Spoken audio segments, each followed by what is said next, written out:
All right. Well, thank you everyone for coming, and we certainly also welcome all of our online participants. This is a great experiment in trying to get a conversation going about the issues that face children, and we think that we can certainly learn something from the past. My name is Christy Lindenmeyer, and I am here to get things started for us. I just want to welcome you to this Children and Crisis, Trauma Epidemics and Children's Well-Being and Cross-Cultural Historic Perspective, our conversations for the next 2 days. I wanted to thank certainly the people who have made this possible and the organizations that have supported us. Here at the University of Texas, Austin, Courtney Meador has been just a fabulous staff person to help us out, and along with her, Martha Gonzalez. So please, everyone, thank them so much for all that they've done. This program was put together by members of the Society for the History of Children and Youth, and we had some financial support from the National Endowment for the Humanities, the American Historical Association, the University of Texas, Austin College of Liberal Arts, Department of History, College of Education, Dell Medical School, Steve Hicks School of Social Work, and Texas Global, who are making sure that all of this technology works for us. So I'm going to hand it over to my colleague, Steve Mintz, who will tell you a little bit more about the program. Yeah. Since March 2020, children and youth have experienced a series of body blows that we're all familiar with. And really, since the Great Recession of 2007, they've experienced the worst financial downturn since the 1930s. They've experienced intensifying political polarization in the society. They've experienced a global pandemic, a reckoning with race, police violence, entrenched inequalities, persistent poverty. This has been an unusual environment in which to grow up. And the immediate consequences are now starkly in our face. The worst learning losses in 30 or 40 years, a mental health crisis among children and youth, and worst of all, I think, extreme negativity about the future. No one, however, knows what the long-term consequences are going to be. Will these traumas be like the Great Depression, leaving indelible marks that last a lifetime? Or will it be more like the 9/11 terrorist attacks, horrific, never-ending for some young people, but a trauma that most Americans have seemingly gotten over? The Great Depression colored a whole generation's lifelong attitudes towards money, family, work, education, politics, and financial security. It shattered men's self-esteem. It heightened marital tensions. It contributed to a downturn in spousal communication and shared social activities. The Depression inflicted a heavy cost on husbands' health. It cut short longevity in the United States, with many men suffering life-ending events in their 40s, 50s, and 60s. So the Depression didn't really end for that generation. It went on. And the generalization, I think, is true. It produced strong women, and it produced many defeated men. It enhanced many women's assertiveness, confidence, resourcefulness, and sense of self-efficacy, but it also had many negative effects at the same time. As bad as the Great Depression's financial toll, its social and psychological toll was even greater. Not even the World War II financial boom would ever overcome what people went through during the Depression. Thanks in part to the emergency economic assistance provided by the federal government to individuals and families during the pandemic, most students stayed afloat financially during the lockdown. But the pandemic's toll on people's psyche is a different story. The pandemic undercut life's predictability, and their already flagging confidence in the future. It fostered anomie, alienation, and isolation. Many of my students certainly have experienced trauma-like symptoms. Many of my students are intensely anxious, depressed, fearful, numb, and persistently sad. Among the behavioral red flags that I see are withdrawal, disconnection, frustration, a loss of focus, and pent-up rage. Some of these feelings can be directly attributed to the pandemic, but others are outgrowths of larger social developments in our society. Anxieties over the climate, the job market, the future of American politics, and pervasive forebodings about the future. Our lives aren't our own. Our lives are embedded in economic, familial, political, and sociological contexts that affect us, that shape us, that define us in ways that we are generally unconscious of. These are involuntary, yet they have immense effect nonetheless. It was this backdrop that led us to this conference, to this workshop, to try to look into the past and see how previous traumatic events shaped people's future, how the impact on young people never really ended. We're incredibly fortunate to have the experts that we have in this room and that we have online, and what an opportunity, I think, for all of us to imagine what the future is going to be by drawing on historical precedent. Christy? Absolutely. Thank you, Steve. So this first session is going to hit the issue of children's health and well-being head on. And we are very privileged to have 4 experts who I know that our participants here and also online. You can look at their longer bios on the website. Each, of course, are also Googleable, right? That's a word, correct? Okay. Just now. So this first panel is themed Children's Health and Psychological Well-Being. Again, we certainly encourage everyone to participate online in the chat, to ask questions, make comments. Steve and I will certainly introduce those issues as they come up from the participants. The panel will offer 10 to 15-minute brief comments and some ideas to get us started. And then we'll work together on having some discussion with possible ideas and solutions, we hope, that will help the current issues, help us think about the current issues. We will take a little break about halfway through. So after 2 presentations, a 10-minute break, just to give everyone a moment to stretch. And I think we can go ahead and get started, correct? All right, so our first panel, and they have an order that they're going to monitor, but I just want to make sure that everyone realizes who they are. This is Josh Cisler, Josh Coleman, Janet Golden, and David Oshinsky. Thank you. I'm Josh Coleman. So first, I'd just like to say it is a great honor to have been invited to this conference. I'm a psychologist in private practice, specializing in the topic of parental estrangement. I've been in private practice for about 35 years and in the field since 1978, and mostly focused on families. And about 15 years ago, I wrote a book for estranged parents, parents whose adult children wanted nothing to do with them.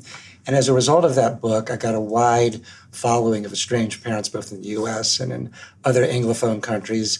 And as a result of that, I developed webinars that I've been doing for the past 10 years, every week, a free Q&A for estranged parents that I've done on Mondays because I couldn't handle the volume of emails that I would get from parents in enormous pain. As a result of that, I did a survey through the University of Wisconsin Survey Center of 1,600 estranged parents and published numerous peer-reviewed articles from that, and most recently published my book. rules of estrangement, why adult children cut ties, and how to heal the conflict. So I've been really steeped in the topic of parental estrangement really for the past 15 years. And the topic of abuse and trauma and neglect is very common in the narratives of the adult children in terms of explaining the reasons for their cutting themselves off. I see it both in the letters that I read, in the family therapy that I do, the surveys that have been done by other people.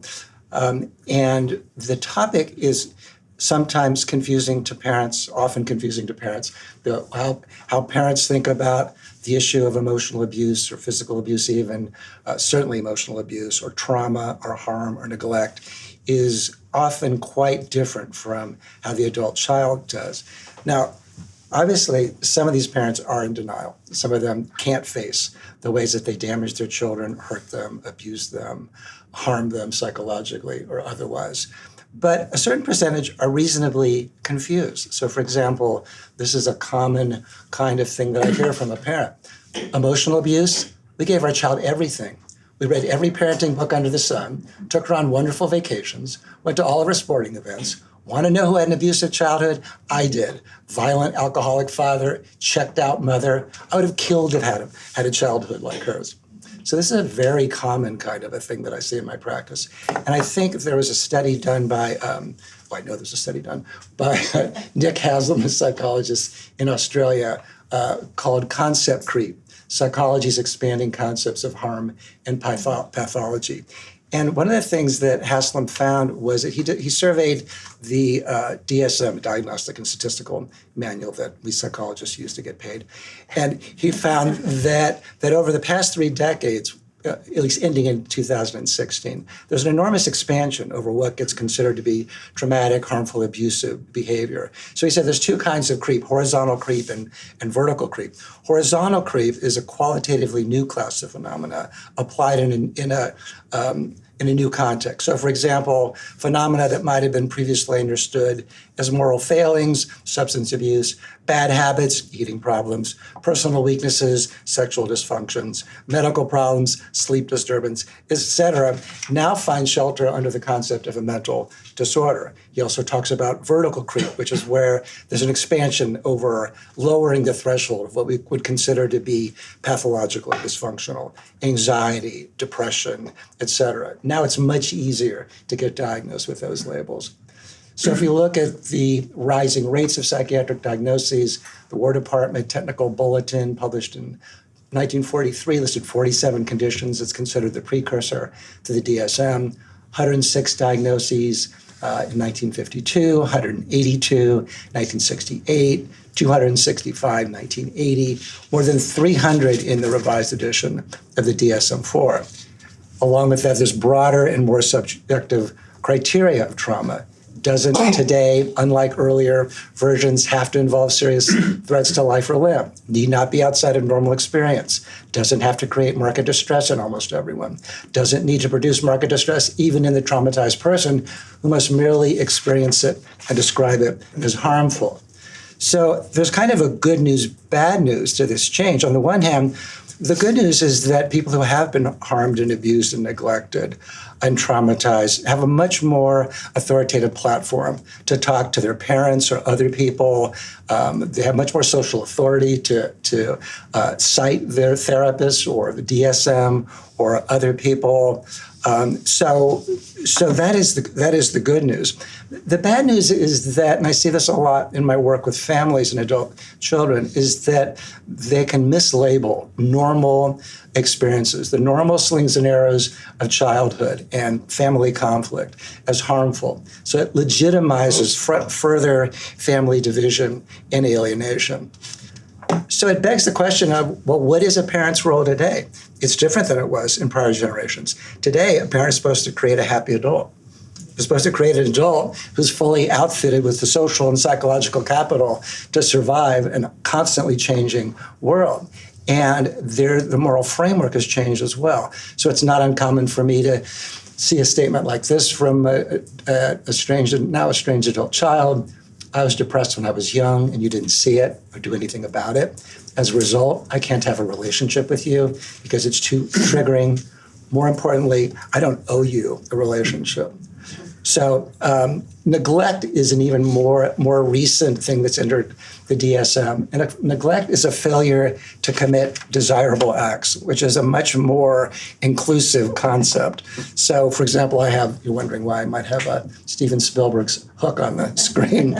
Well, in the 1991 remake of Peter Pan, Captain Hook attempts to curry favor with Michael by arranging a baseball game. And when Michael's up to bat, Hook motivates him by saying, "This is for all the baseball games your father never attended." And the child snarls in righteous anger and hits a home run. So I just want to highlight the changing moral framework that has occurred, particularly in the past 4 or 5 decades, where there's been much more of an emphasis on growth, identity, and mental health in terms of what makes for a relationship between parents and adult children.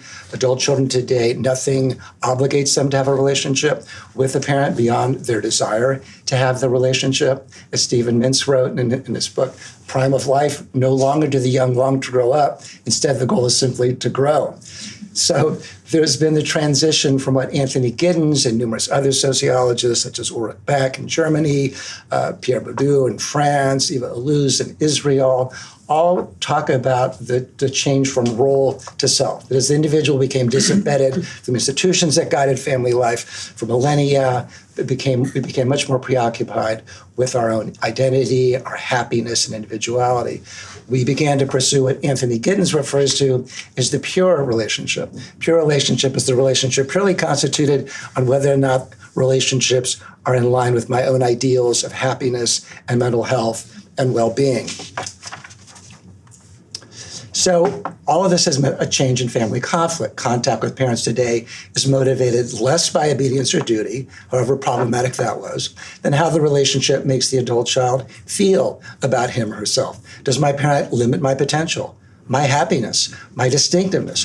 What does it say about me to stay in contact with them?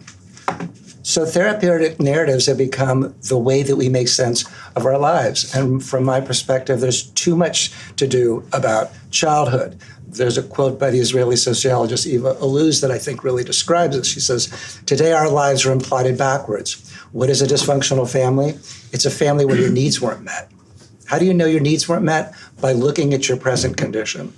So what I like about that is that if a young person enters adulthood and they have significant problems with depression or anxiety or other forms of mental health or simply confidence, then they're invited by the therapeutic community, which sadly I'm not proudly always a part, to look for hidden traumas. And so things that other generations, earlier generations, might rightly have been considered to be non-traumatizing or non-formative or even determinative are now considered to be incredibly important. So the sociologist Alison Pugh writes, in an insecure age, how do we make sense of our obligations? Well, therapists are the new high priests. We're the ones who are determining who should be held close, who should be let go, what constitutes healthy boundaries, who is behaving in an abusive, traumatizing, or toxic way, and how should they be dealt with. So it's common in my family work for the adult child, sometimes rightly, sometimes wrongly, to cite their therapist, who's typically never met the parent, things like the following. Actually, this is the parent's quote. "My daughter ended her relationship with me saying I had a narcissistic personality disorder and that this had been traumatizing to her in childhood. I don't agree, but when I offered to go to family therapy with her to talk it over, she told me that her therapist said that people with my diagnosis are unable to change and it would be a waste of time." So what are parents or grandparents owed today? As Paula Fass wrote in The End of American Childhood, "For centuries in the Western world, elders reigned and were assumed to possess knowledge and wisdom as well as power. Their welfare and needs were primary and their dictates unquestioned."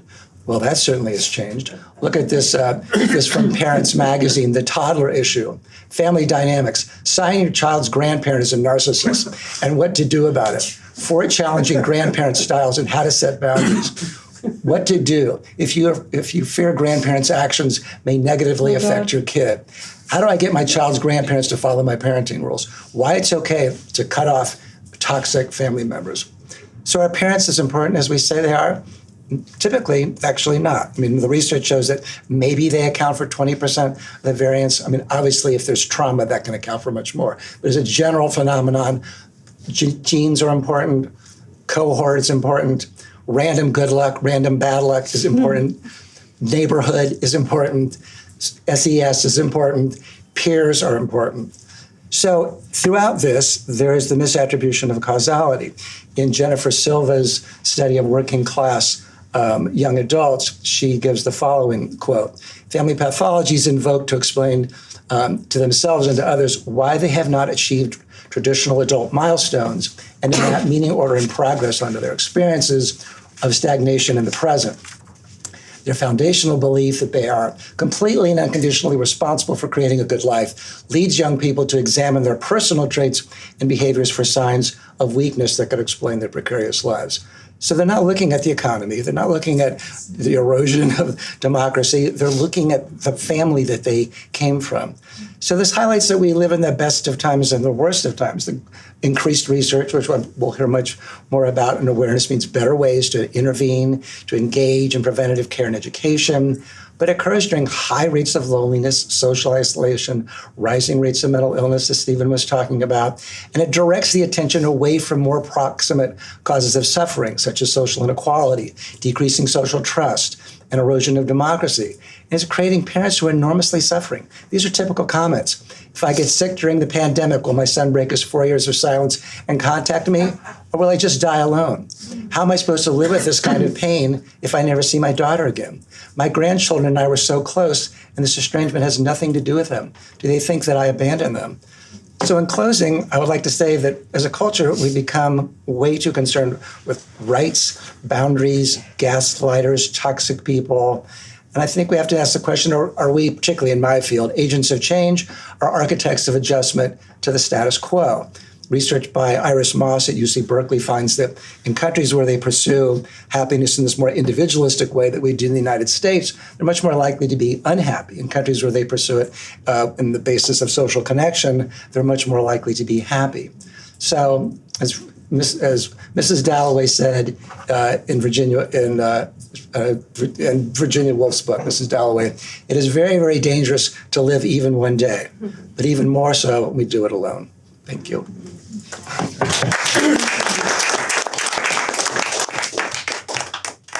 I think we'll go ahead and move on to whoever you're next, and then we'll come back and talk about a couple of those. Okay, so I'm going to move into the past and see what we can learn from the 1918 pandemic recollections. And I first want to give a shout out to Chris and to my friend and soon to be again co-author Cindy Connolly, who gave me some comments on this. So I'll begin by saying that all pandemics are local. And what I mean is that we experience transnational events such as wars, disease outbreaks, et cetera, through maybe mass media sources, but we experience them in our microenvironments. And in pandemics, we experience our own sickness. As for children, the deaths of people close to them, changes in neighborhoods, in schooling, in routines, and there's sort of a shared and a personal perspective, and that shapes public memory and personal memory, perhaps in different ways. So I went back to the 1918 influenza pandemic that took so many millions of lives, now surpassed by our current COVID pandemic. And yet it's often called the forgotten pandemic. We don't have a lot of memorials. We don't have a lot of descriptions in our textbooks. We don't have the same attention to it that we gave to World War I, which of course preceded and coincided with it. And this is due, I think, there were embargoed news accounts to prevent a loss of morale in wartime. But really the events of the pandemic reside in personal stories and recollections told to others, on headstones, in the structures we built to contain infection that we've had to resurrect. And then there are, of course, what I would call the missing memories, the funerals and the funeral rituals that are forbidden in pandemic times. So I asked, what will the survivor children of our current pandemic and here in the U.S., around the world, what will they remember, and what should we as historians be collecting? What will the children of today pass on to other generations of family members? Will it be the sound of the sirens racing through the city streets? Will it be the silence of the cities during lockdowns when people didn't get in their cars or on public transit? What about visual memories? Are people going to remember the Zoom funerals and the Zoom memorials, or staring at screens trying to follow lessons online? The memories of missing and beloved grandparents, or maybe not beloved grandparents, kept behind the hospital walls and the nursing home walls. Maybe some people had joyful memories of more attention from parents who didn't have to leave the house every day. When I was starting this, I asked friends of mine, what do you think your children will remember? Somebody said, well, my kids love the pandemic Halloweens when the neighbors would build all these fancy chutes to let the candy come down. And I hope somebody's collected that material culture. In my neighborhood, the kids all made rainbow drawings and put them in the window so they could have those scavenger hunts every afternoon. And I wonder, is that being collected? You can tell I'm a historian, right? It's all collecting. What about the tactile memory? Well, we remember the swabs going up noses, the shots in the arms, the masks over our noses and mouths. Will children remember their parents grieving for lost family members or their own grieving? And what are the variations that we can find, not just by race or gender identity or ethnicity or class, but also by geography? Because we know now some locales kept their schools open, others did not. Some places had more vaccine refusers, others did not. What will happen to children who grew up in science-denying households? What will the effects of that be? So I have no answers. I have some guesses, but I have no answers. But I sort of took my questions back and tried to see what other people had remembered from the 1918 pandemic. And I first turned to the CDC Influenza Pandemic Storybook site, which has some wonderful oral histories there. It's a non-random sample. The memories that are there are mostly handed down from parents or grandparents. But I found a number of themes there, and one was the power of visual memories, and particularly viewing the dead and seeing coffins. Linda Cruz recalled her mother's account, quote, it's a long quote, "During the pandemic, the local authorities closed public schools to prevent contagion, but at least one school was put to another use, displaying the recently deceased. The window shades of the school were kept closed as bodies in coffins were brought into the school. My mother said at the appointed time, one window shade would be pulled up and a body in its coffin would be shown, propped up in the window for viewing. Grieving family and friends would be assembled to pay their respects from a safe distance outside on the sidewalk. The opening and closing of the window shades continued until all the bodies were shown for that day. My mother was only 7 or 8 years old at the time, but she had vivid memories of those times." Another person's mother told him that she remembered, quote, "standing on the porch and staring at the neighbors across the street. They were dead. Their bodies were lying in the front yard. Then she saw the bodies in front of other houses and even in the street. Even the pets were dead." Another woman told her son at age 5 that she saw large stacks of coffin by the railroad tracks in her town near Fort Devens. So there's lots of memories there of bodies, the physical sense of death. And of course, during the pandemic, people had to put bodies in front of their houses and then they would come by with wagons and pull them up.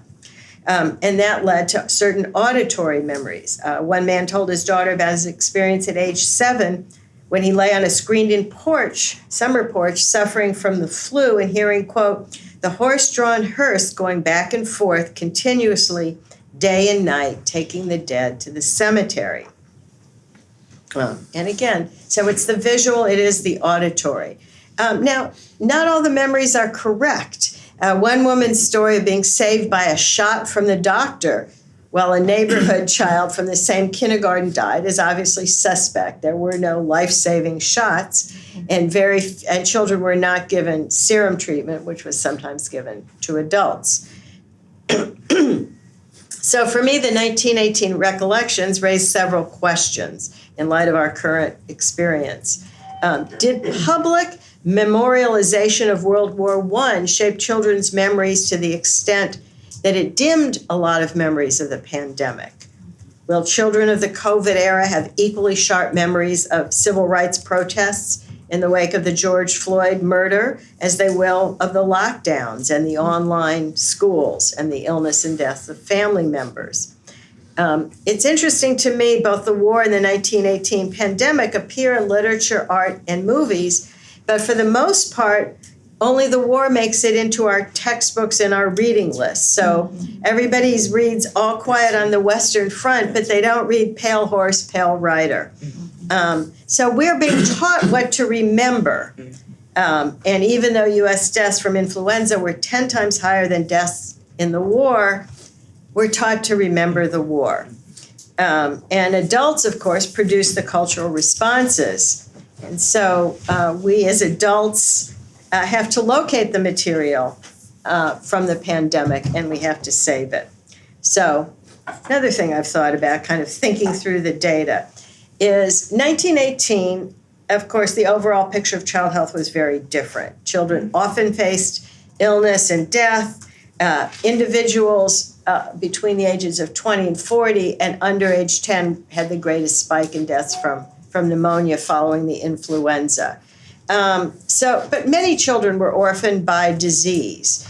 It was an evolutionary and a revolutionary leap in the incidence of death, but death was more common. 27% of all deaths in the United States occurred among children under 5. So I'm not comparing the experience of widespread mortality.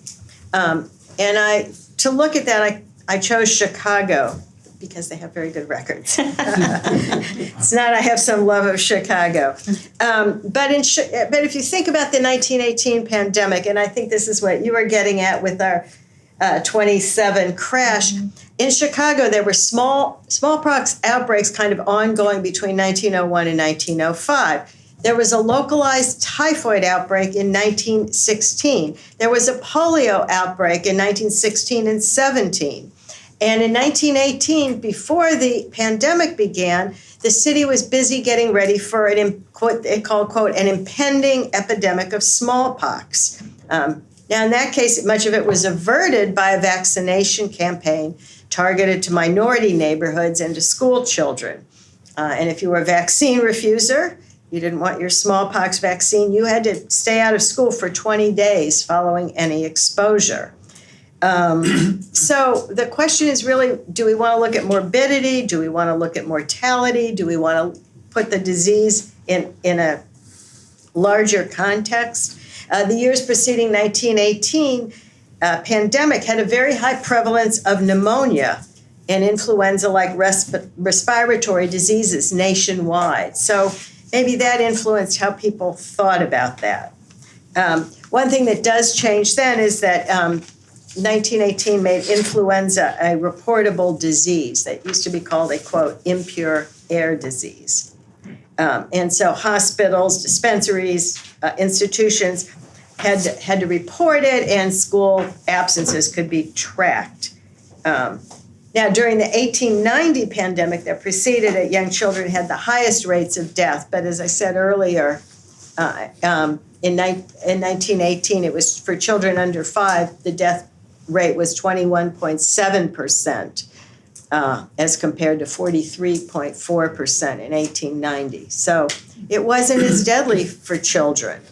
But children were certainly at risk. They were orphaned. They went to live with relatives. So a lot of data is missing, and I'm wondering what data we are not collecting today.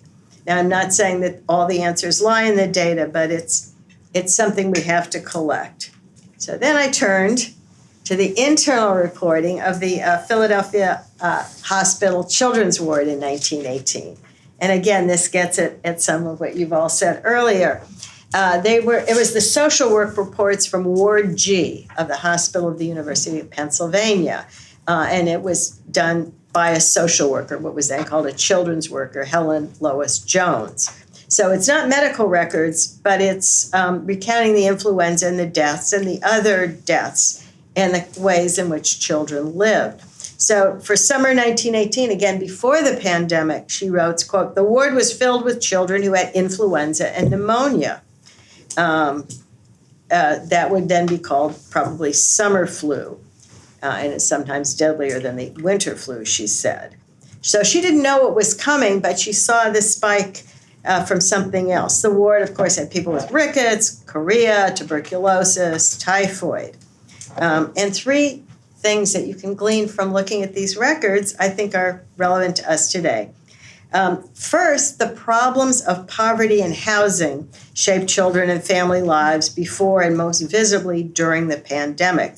So a little boy named Augustus left the hospital. He goes off to something called the Little White Cottage, which I can't find anything about, because his home was, quote, unsanitary, with water on the floor of the cellar and the toilet in the yard draining in also. So while he goes off to a fostering facility, and I don't know if White referred to the color of the cottage or the children they took in, it's clear that his housing situation was bad before he became ill. It only became visible when he became ill.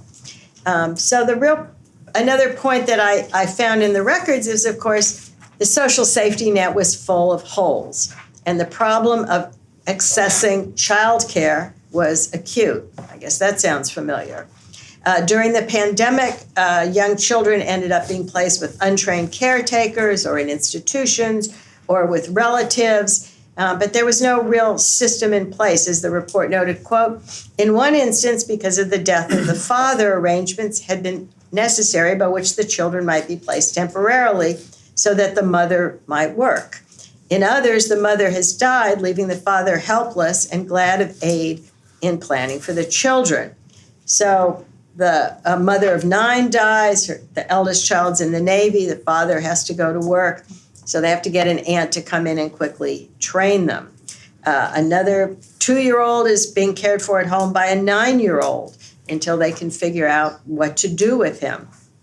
And I would say that not all the caretakers were up to the job, and the report was often especially critical of African American women tending to children. Another observation that comes from reading about Ward G is not much changed in the aftermath in the medical world or the welfare system. Of course, there are no antibiotics for bacterial diseases. There are no cures for viral diseases. And our social welfare system really is not going to get bolstered until the 1935 Social Security Act. That is a real marker for how we're going to care for children in future pandemics. So let me go back to Chicago really quickly and to a woman named Marie Westphal, who's the assistant superintendent of the Visiting Nurse Association, and she published something very helpful called Influenza Vignettes in the Public Health Nursing Journal in 1918. So she talks about how she had to go around and train people to wear masks and gowns at home. At first, the masks and gowns, which all the nurses wore, frightened the people, and several times women helpers who had come to stay in the homes on seeing the nurses dressed up gradually became accustomed to them, and in many homes we trained the husband or wife, whoever was supplementing our care to the sick, to wear masks and gowns. She lists the temperatures, the deliriums, the pneumonias, the poverty, and nurses were making as many as 65 calls in a single day to different households. In one instance, she says the father's died, the mother gives birth to an 8-pound baby and she dies, the premature baby, I don't know how premature that was, goes to the hospital, the grandmothers come in to care for 2 older children. And then she goes on to note excess deaths among pregnant women and newly delivered mothers. And this is something we'll be looking at here. And of course, there were multiple deaths in some families. A Polish family lost 5 of 7 members, and another luckier family from Bohemia, all 6 recovered from influenza.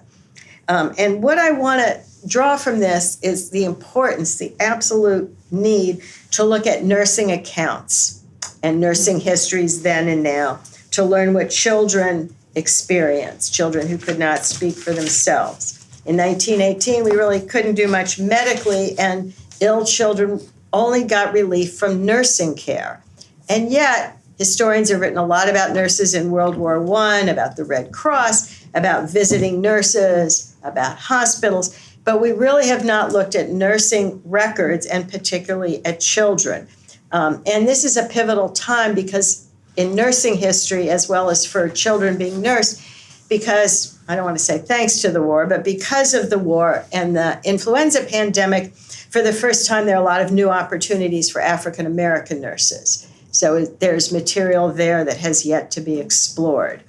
But really, we've looked at 1918 through the adults because they have the biggest death rate. But I think we have a lot to learn from the 1918 pandemic that we can reflect upon in our own time.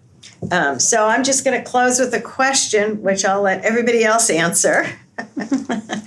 Kind of repeat where I started, which is, what sources do we need to go out and collect from our current pandemic, our ongoing pandemic? How do we preserve not just the oral histories and the data, but some of the material culture from our own times? And how do we make sure that we can track children's memories now and ongoing to see how it shaped their lives? So I'll stop. Thank you, Judy. So we do have a few questions online, but or just one question currently at the time right now, and it's more of an international question, and I think it might be helpful actually to hold on to that for a little bit as we move on. So let me open up to people here in the room if you had any specific questions, comments, things you'd like to say to our first two presenters. Well, David? I actually am going to talk a little bit about 1918 as well. Mm-hmm. It's a great presentation. I'd like maybe just fill in a couple of gaps when I start. Sure, okay, great. Okay. Go ahead, yes, Anita. I have a question for both of you. I'm wondering in the stories that you've told, how do you think that race influences these stories, right? Particularly for you, Josh, I'm thinking about the work of my colleague Belinda Campos, who does Latinx psychology and talks a lot about familism, right? And I'm wondering if this sort of individual turn that you're talking about, if it plays out evenly across communities, right? And for Janet, I was wondering similarly, when you were asking the question about how public memorialization of World War I maybe blunted some of the memories of the pandemic, and you asked the question about, are children going to remember Black Lives Matter and this moment of sort of political and racial polarization, or are they going to remember the pandemic, right?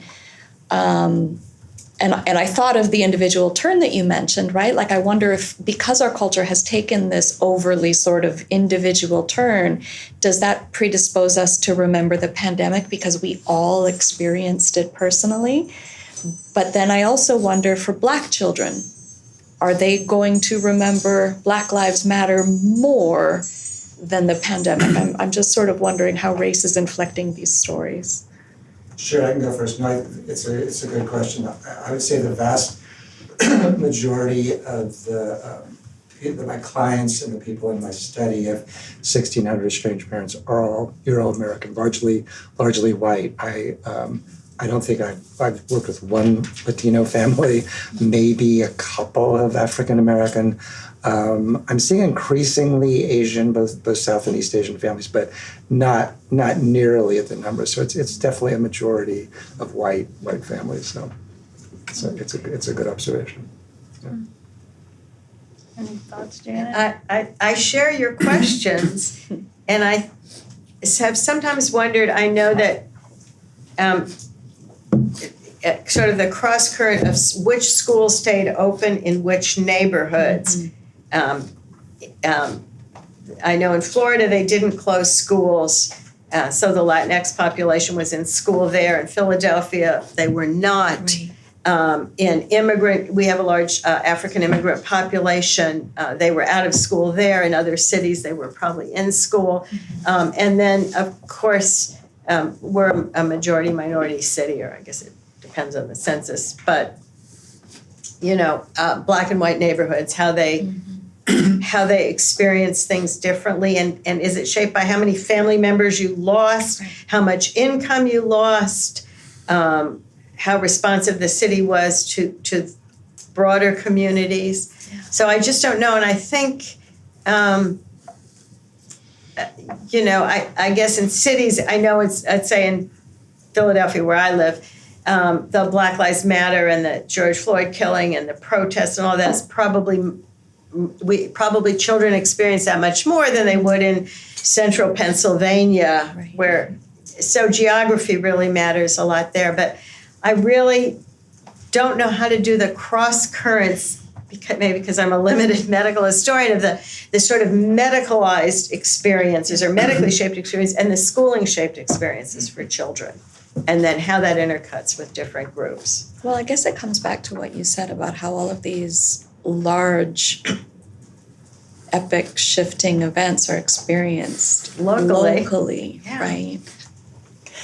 Josh, in your practice, have you seen any changes over the course of these last 3 years? In other words, has the epidemic actually influenced the families that you see? Well, it's the epidemic and it's the political climate. There's recent research about, I think it was out of Pew, that something like 1/3 of families that have political differences are at risk of being estranged. So the pandemic is kind of the political aspects of the pandemic. So you might have a parent who's pro-masking and a kid who's anti-masking. So that can lead to estrangement. Has it led to people actually getting closer together because they're experiencing the pandemic together and are assisting each other? I mean, it's funny. I mean, that was like one of the quotes that I gave where the parent said, I sort of assumed if something like a pandemic happened that my child would reach out to me. And a lot of them find that they don't. But some have actually had reconciliations where the adult child was kind of felt like, well, I don't really want to see my parent die. So, or maybe eventually I was going to reconcile, but I guess I better hurry up. That's probably how it's been expressed. Yeah. Yeah, and I think, as we'll see maybe later on, the pandemic was a very divisive event. And what you mentioned, which I think is really important, and I'll talk a little bit about it, is that this sense of individualism, particularly in terms of vaccination, as opposed to the public health of the entire community, has become an extraordinarily important issue. I wonder too if there's something about a more secular society, from both the historical perspective and then a more contemporary view. Any thoughts, comments about that? I guess from my perspective, I'm less interested in a secular society than a society that is consumed by the internet, a society in which everyone has become his or her own expert, a society in which using the internet puts you often at odds with real science. To me, those are the issues that are more important. Yeah, I think these more identitarian influences trump religion. So in these strange families that I see, you might have both sides are very religious, and the parents are like, well, what about honor thy mother and thy father? And really the mental health claim trumps that. So and I think to Anita's point, it's probably more true in the white families than it would be in, say, the African American or Latino or a lot of Asian families as well. But yeah. Okay.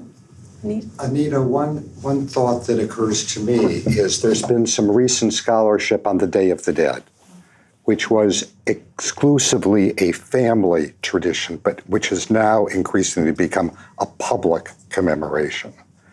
And that seems to have been accelerated by the pandemic. So that it's a personal tragedy and a personal connection, but it's now more communal in that it was.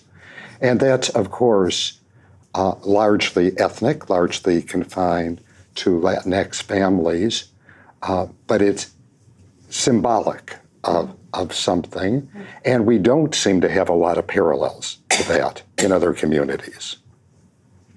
Just a thought.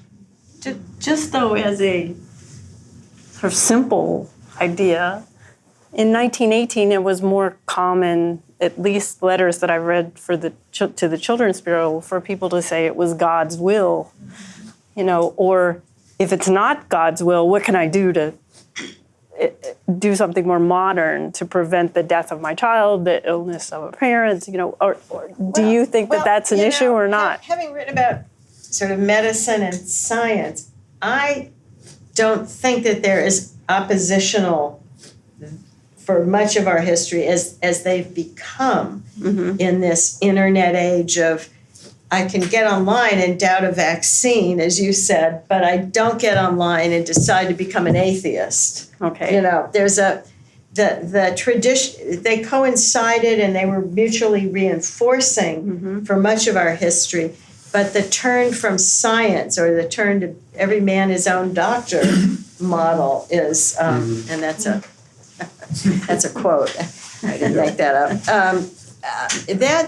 That becomes very interesting, and that's why I think, I'm fascinated by. I've looked at some of the international comparisons on vaccine rates and vaccine uptake, and they're so diverse, that now if you have an authoritarian government that says everybody's getting vaccinated, you don't have a place for science debates. But if you've had a kind of anti-vaccine percolating for a few decades, when you hit this, it becomes very critical. And when you have a new disease where you don't know, do we have to wash our hands? Is it airborne? Is it airborne aerosolized? When you have so much science says we haven't figured that out yet, it's really fuel for this distrust of science, distrust of authority, but it builds on a kind of a lot of petri medium that had been there for so many decades.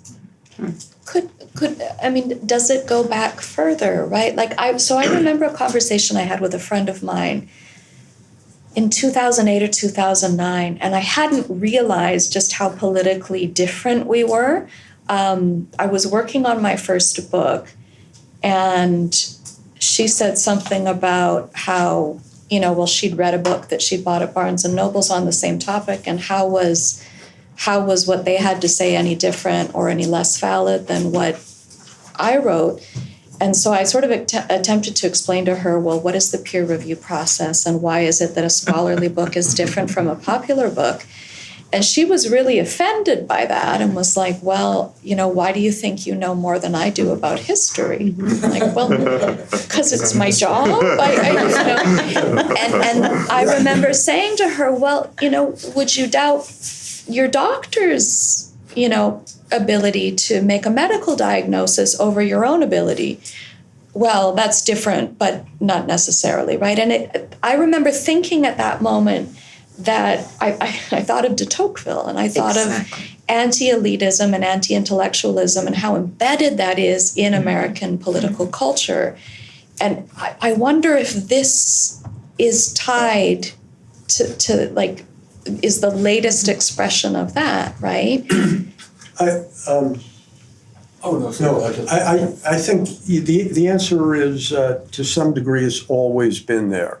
For example, during the Jacksonian era, which is seen as a great era of American democracy, one of the things the Jacksonians tried to do was to prevent doctors and lawyers and the like for basically having standards, for having to pass an exam, that everyone was good enough to become an attorney, or everyone was good enough to become a doctor. And it was kind of a sense of personal liberty and freedom as opposed to expertise. And that has always been has gone throughout American history. I would say now, with the internet and the like, it's that on steroids. But would that then, I mean, I was thinking what you were talking about, the increase of the diagnosis that are included, which is then placed, kind of opens up, even if you have a strict diagnosis, if you then kind of add on every new phenomenon and say, well, that could be a diagnosis, that could be that.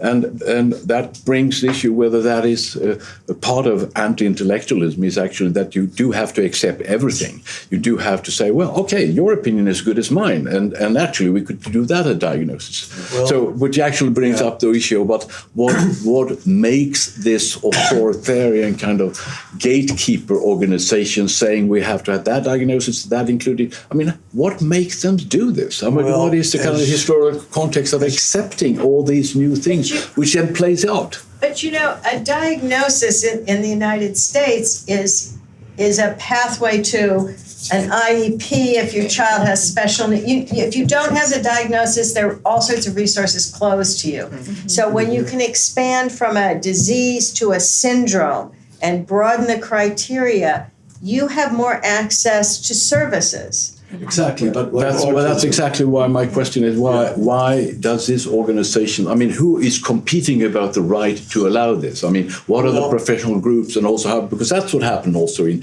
Sweden, my country, we have more people diagnosed as dyslexic than any other country in the world, which is a developed welfare state with good reading capacities, but we have so many that cannot read up to standards or whatever. So that goes the whole spectra of the diagnosis. Well, the DSM was largely fueled by the pharmaceutical industry. I mean, they invested tons of money. There were every diagnosis. There was some new medication that could come from that, and psychologists have really completely infiltrated all of American society.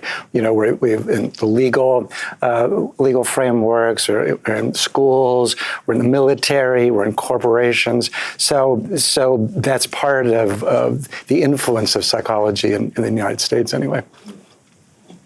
It was Senator Moynihan who said, you're entitled to your own opinion, you're not entitled to your own set of facts. Right.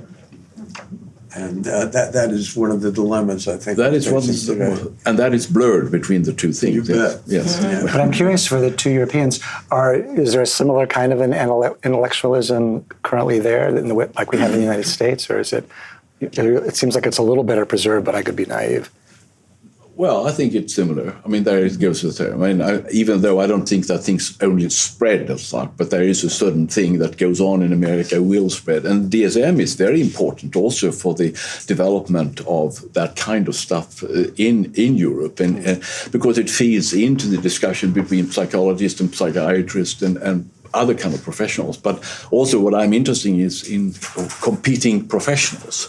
I mean, at what time in history does the teachers lose their role of saying what's good for children, and when does psychologists come in and the psychiatry comes in, and naturally we also have in Europe kind of competing alternative diagnosis. I mean, there's a whole brand of psychiatric diagnosis in children, which has a kind of original origins from a certain part of a medical profession in Sweden, where it kind of becomes a very specific, and it took like 5 or 10 years before it kind of adjusted itself to the DSM kind of criteria. So there is something going on in the international community. I just want to remind people that Tocqueville wasn't just talking about the United States. He was talking about the United States as the advance guard of democracy. Exactly. That, in fact, so Europe falling into the same patterns is not a surprise. He was looking to see what would happen in France. That's why he came to study the United States. Janet, one topic that you raise is how people deal with trauma. And one way is through repression and amnesia. And there were a lot of elisions, right, of what was talked about and what wasn't. I think of the book To the Lighthouse, where Mrs. Ramsey dies in one sentence, right, during the pandemic, without any reference to why or how anybody in the family responded to that. And that kind of of take was not so uncommon in modernist literature. But for the society as a whole, this is a period of spiritualism, resurgence in fundamentalist religion, the memorial halls and memorial stadiums that dot the landscape. They're about World War I, but maybe they're about more than World War I. And we live in this society where there are civic tragedies that really play out individual anxieties. The death of Diana, the assassination of a president, these are never, the outpouring of sentiment is never really just about those characters, right? This is a projection of much deeper sense of loss that has no visible way of being expressed. We don't seem today to have very good ways to express the collective grief that we had to have experienced losing 1 million people. But is that also because with like murders or accidents that were caused by human bad behavior, there's someone to blame? And in a way, that's also the trauma that if you blame your parents because you've been identified with some kind of trauma illness, that you can blame someone.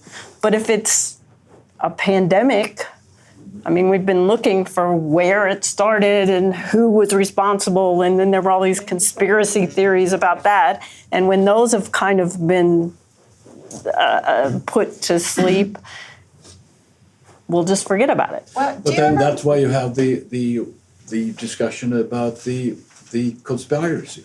I mean, there is someone doing this to you. It's a government, and they want to inject something in you. It's Fauci, we know that. That actually explains something because they are out to get you, and that's the anti-vaxxers. But they do have an explanation. They have an object. They know who's done it. Well, here's what I've wondered, because, I live across the street from where every walk begins in Philadelphia. So we have the epilepsy walk and the cancer, we have every, the lymphoma walk is this weekend. It's something. Are we going to have a COVID memorialization walk, or are we going to have a virus walk? It's how do things get singled out, or we fundraise for something because we know cancer will always be with us, so we'll fundraise for cancer. I mean, it's very interesting, the rituals that develop around some kinds of deaths and not others.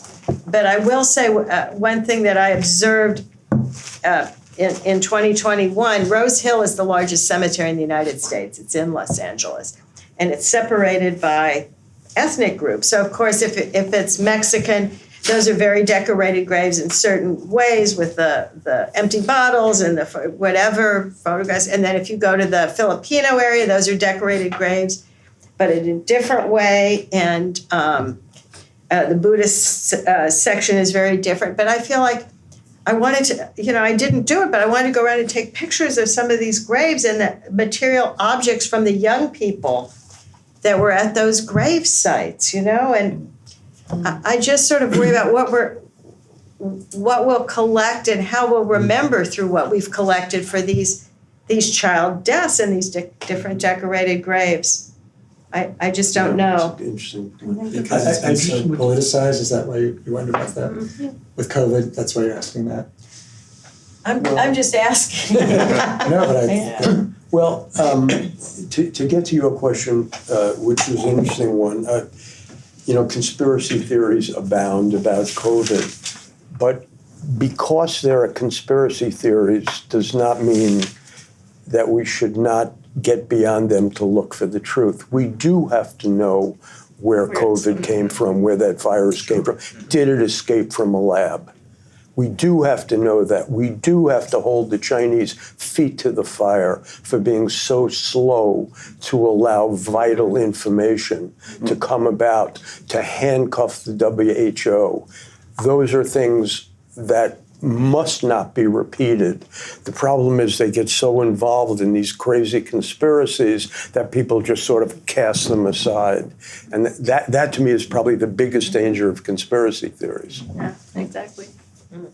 Well, I think that's a great thing to mull over. And since we seem to be on a roll here, why don't we just take a 5-minute break? Sure. So it is 36 minutes after the hour right now. We'll be back at 41. It depends on where you are. Is it still Friday?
Let's go ahead and pull everybody back together again so we can hear our next two presenters. David and Josh, I'm not sure what your order is, so I'll let you go ahead. The first thing I'd like to do is we're in Garrison Hall, and I'd like to remember Alfred Crosby, who taught here for many years, really made the study of infectious disease part of our curriculum, was the man who thought up the term Columbian Exchange, and was just a giant in the field of medical history. And this was Crosby's building. So I think it's nice to recognize him. Very, very briefly, I'll just add a couple things maybe to the great influenza of 1918, 1919. And talk about, Janet certainly mentioned that pandemics and epidemics are often unique in the age groups most impacted. And Janet mentioned that young children had relatively high rates of influenza during 1918, 1919. But the largest group, which she also mentioned, with people ages about 18 to 38. And it always had been assumed that it was the war. The war did it. These were soldiers. They were packed together in army camps. They went in these troop ships that were just, filled with germs. They spent months on the front lines without bathing, eating poorly. Their immune systems were compromised and the like. But in fact, what we have really found is that there was something very different that was going on in 1918, 1919. And it wasn't just soldiers. It was women of the same age who were coming down with the influenza in very large numbers and dying in very large numbers. It was civilians who of the same age who hadn't been drafted and were coming down as well. And there are all kinds of theories that have been put forth, but as Janet knows, probably the most important is cytokine storm. And by that, it's a term that means that when a viral invader or a germ, particularly one that you have never seen before, enters your body, your immune system reacts. And in the terms of those who have the strongest immune systems, which are people in that age group, they go into overdrive. And they cause an enormous inflammation, particularly in the lungs. The H1N1 virus of 1918, 1919 had the ability to penetrate far more deeply into the body than a normal flu. Most normal flu is in the nose, it's in the larynx, and the like. This went fairly deeply into the lungs. And when you are a young person, your body just reacts. So an enormous battle occurs with dead cells, phlegm, and as Janet also mentioned in passing, most of the people, of these people in particular, died of bacterial pneumonia, not of influenza. And what you realize is that there was really nothing that could be done medically to stop this from occurring. There was no vaccine, and there were no antibiotics. In fact, antibiotics work wonderfully in terms of bacterial pneumonia, but they just weren't available. And therefore, people were, particularly people aged 20 to 40, really were the sort of the main group. They suffered the most in terms of this influenza, which I think is really interesting. The one other thing I would say is that medically nothing could be done, but there were non-therapeutic methods that could be used. There are a couple of really interesting studies, one by Howard Markel, who's as you know, is a pediatrician and a professor of medical history. And what Markel did was to study 40 American cities during the 1918-1919 flu And he looked at mortality rates, death rates, how many people died in each city. And what he found, and his crew along with him, what they found was that cities that instituted non-therapeutic measures early, in other words, closed schools, have staggered work hours so you don't have workers on the subway all packed in together, wearing masks, social distancing. Those cities actually did better. You had to start early, you had to enforce the law, and you had to go as long as you could. And the cities that did that had much lower rates of mortality. Janet, as you know, Philly was horrible. The parade. Oh my God. war bond parade. Philly had, there obviously were war bond parades to raise money during this era. And Philly had the biggest war bond parade of all. And within a week, people were just dying. Hundreds of thousands of people attended this event, and it really was an absolute nightmare. And then it kind of goes into a black hole. I mean, you're absolutely right. You may get a sentence or two in the textbook. Right, it's all subsumed by World War I. You look at the textbooks. There's an entire chapter on the Treaty of Versailles and on, submarine warfare. But try to figure out an event that killed 8 times as many people as all the civilians and soldiers who died during World War I, and it's not there. More people died in the 1919 influenza than in any event in history for that period of time, a period of about 18 months. 50 million people, and that's just an estimate. We really don't even know. But 50 million people is the number that we use, which is absolutely staggering. And you're talking about a world, today the world is 7 billion. This was a world of about 1 billion people, and 50 million died of influenza. So it's an event we should know a lot more about, and what you're doing, I think, is really terrific. Let me move on now to to sort of the next epidemic, and this is an epidemic in which children are at the center, and this is polio, of course. I'm looking around the room. I think I'm one of the very few who is old enough to remember what life was like in America before the Salk vaccine and then the Sabin vaccine. Okay. Old enough. Thank you. All right, the two of us then.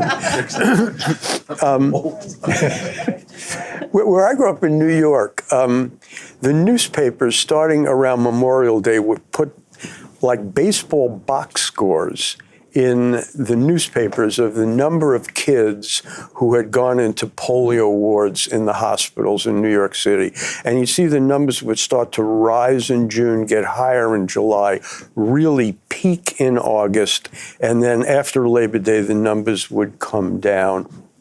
It was a summer disease. Maybe later we can talk about why, the theories as to why, and why it was essentially a children's disease. It was a disease most people, very much like COVID, were silent carriers of this disease, meaning that you barely knew you had it.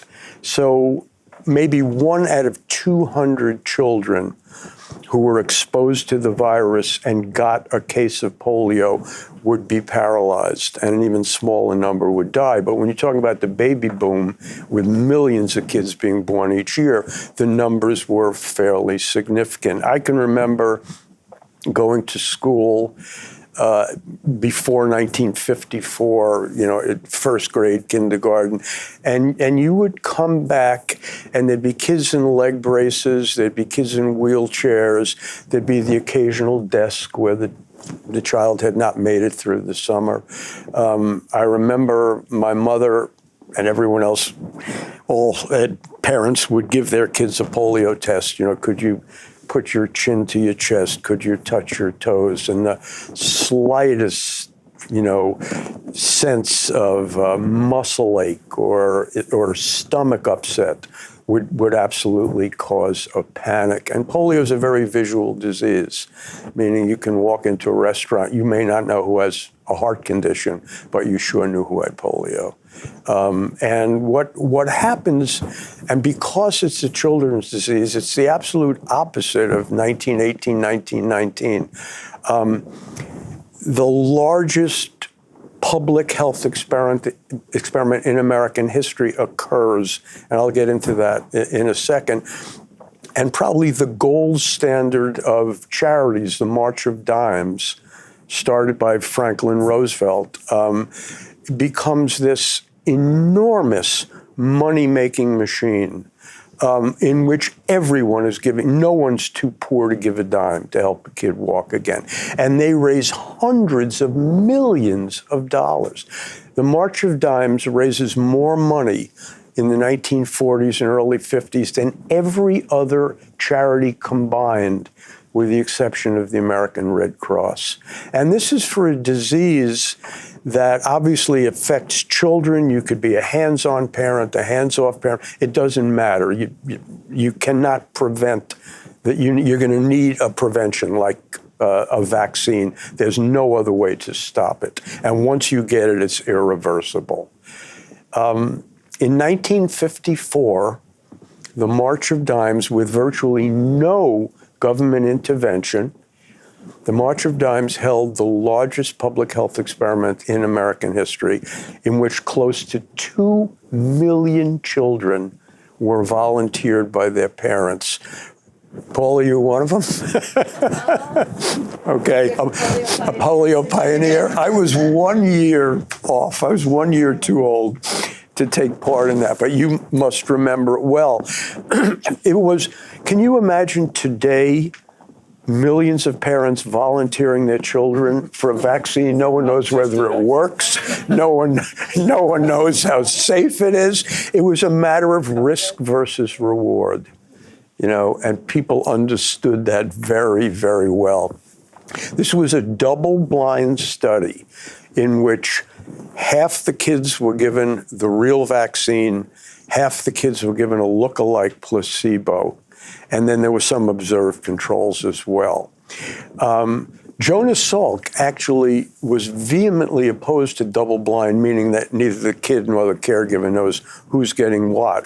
Salk said, I know my vaccine works, and in the midst of polio season, it's unconscionable to give tens of thousands of kids a placebo. But the March of Dimes Virology Committee wanted to pass muster. This was the way it was done. And the vaccine turned out to be safe and potent and effective. This was the killed virus injected vaccine. Albert Sabin would come along later with the live virus vaccine that you take orally on your tongue. It's a long story involved. These guys despised each other. They were rivals. And Sabin came in second, but he had the scientific community behind him. He was much better known than Salk. He had paid his dues. And Salk was pretty much ostracized by the scientific community. They thought his injected killed virus vaccine was not that good. It turned out to be extremely good. But they blackballed Jonas Salk. Jonas Salk is the only major polio researcher never to be inducted into the National Academy of Sciences. It's a scandal, an absolute scandal. But he was the people's scientist. So Sabin was sort of the scientist. In the year 2000, Time magazine has always did like the 100 greatest minds of the 20th century. And on the cover is Albert Einstein on a couch being psychoanalyzed by Sigmund Freud. And in the background is a photograph of Jonas Salk. So it gives you a sense of how extraordinarily important he was to the public. After that vaccine was shown to be effective, Dwight Eisenhower invited Salk to the White House, and for the first time in anyone's memory, Eisenhower broke down in tears as he thanked Jonas Salk for saving the children of the world. It was an absolutely remarkable moment. This was the high point of science in America. Americans could not in any way show more gratitude for what had been done. Vaccines were rolling out. Antibiotics, streptomycin, penicillin were now dealing with all kinds of dangerous infections and tuberculosis. What is really interesting, I've studied this, medical journals in the 1950s actually had all kinds of articles and editorials in which they encouraged medical students and residents not to go into infectious disease. That it was over. Don't worry about it. You know, go into chronic diseases. You know, and you look now at, oh my God, Marburg, Legionnaires, HIV/AIDS, Ebola, Zika. Does it have COVID? You know, various. Anyway, this really was the high point where parents united voluntarily, and there was no anti-vaccine movement to speak of at this time. That begins to build up in the years afterward. I really don't have time to go into it, but some of you may have heard the name Andrew Wakefield. Does that ring a bell? Yeah, he was the British researcher who claimed that the MMR vaccine caused autism. It turned out to be completely fraudulent, but it was published in The Lancet, and really, in a scientific way, gave validity to the anti-vaccine movement that that vaccines could be dangerous. And once the internet started, that became a big issue.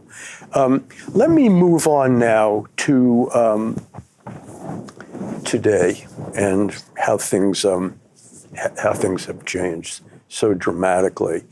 The child vaccine rates for COVID are now the lowest we have ever seen. Less than a third of children ages 5 to 11 have been fully vaccinated with the initial 2 doses. And the new booster is not likely to reach even 20%. For those in the 12 to 18 group, the figure is just above 50% for the first 2, the 2-dose series, and it's almost not even registered on the charts for boosters.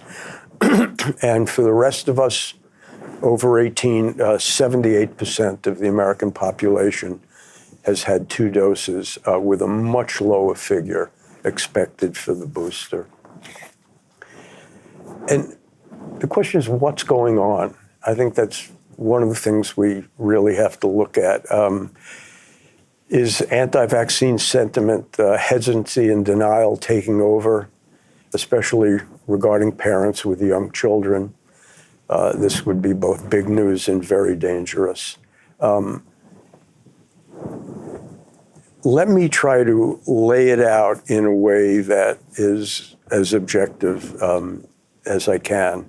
There is no doubt, and it's increasingly evident, that COVID is a far greater problem for adults than for children. Excuse me. There is not yet strong data on whether children are less likely to get COVID than are adults, but there are very strong data that children are far less likely to get seriously ill. Of more than 1 million Americans who have died from causes involving COVID, 1,325 are under the age of 18. Children make up 23% of our population from 0 to 18, and they are responsible for maybe 1/10 or 1/100th of 1% of those who have died from COVID. And there's no evidence thus far that the Omicron strain is more dangerous to children than previous variants. Why? We don't know. One obvious factor is clearly that kids don't have the underlying conditions that adults have, that diabetes, obesity, they don't smoke, they don't drink, certainly younger ones. I'm not talking about the 17-year-olds. But underlying conditions is clearly a big reason. And there are no cytokine storm issues with younger kids. Those seem to be the two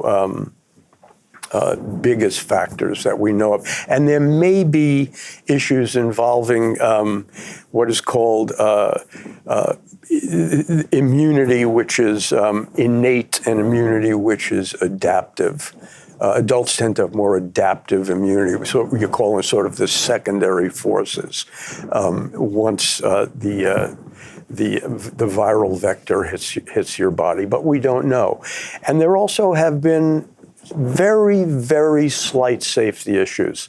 Myocarditis, for example, the inflammation of the heart muscle in male teenagers who took the Moderna and the Pfizer have shown up, but they are extremely small. The numbers are extremely small, and all have recovered within a very short period of time. One of the things we know about vaccines, but really have not gotten the message out, is that if you're going to have a problem with a vaccine, you're going to have it within a couple of days after you take it. The long-range effects of the vaccine appear to be virtually non-existent. The long-range effects of COVID, which we're just beginning to study, as Janet well knows, is a different issue. So parents have a different sense of risk versus reward than they did with polio, for example. And they are well aware of this. And anti-vax groups are using the COVID experience to assert that vaccines are both dangerous and overhyped. And they're playing into anxieties among parents over the growing list of required vaccines and the unfounded fear that the more and more vaccines you take creates a dangerous overload to your immune system. There is zero evidence of that. But what you're finding now is that parents, even before COVID, but now even more, are demanding that their pediatricians space out the vaccines that their children take. And pediatricians, what we're finding out through studies, are beginning to go along with this. They know that there's a vaccine schedule for a reason.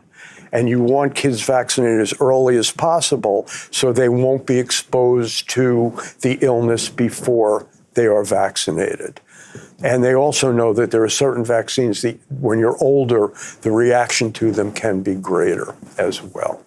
On the other hand, pediatricians want to keep these children. They want to love these children. And they are therefore willing to enter into a bargain where if you let me vaccinate the child, I will go off the schedule. And the more vaccines that are coming down the line, the more spaced out we have.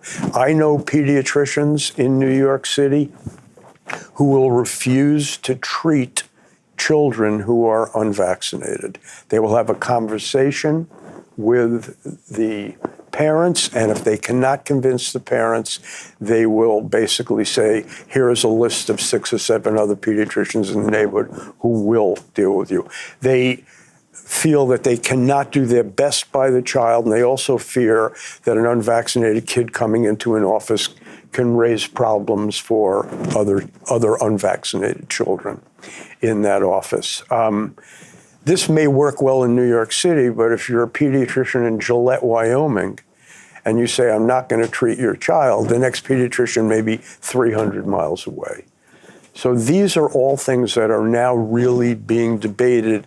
And I think that what has happened is that COVID has made things worse. Now, I will say, to this point, right now, The dam has held.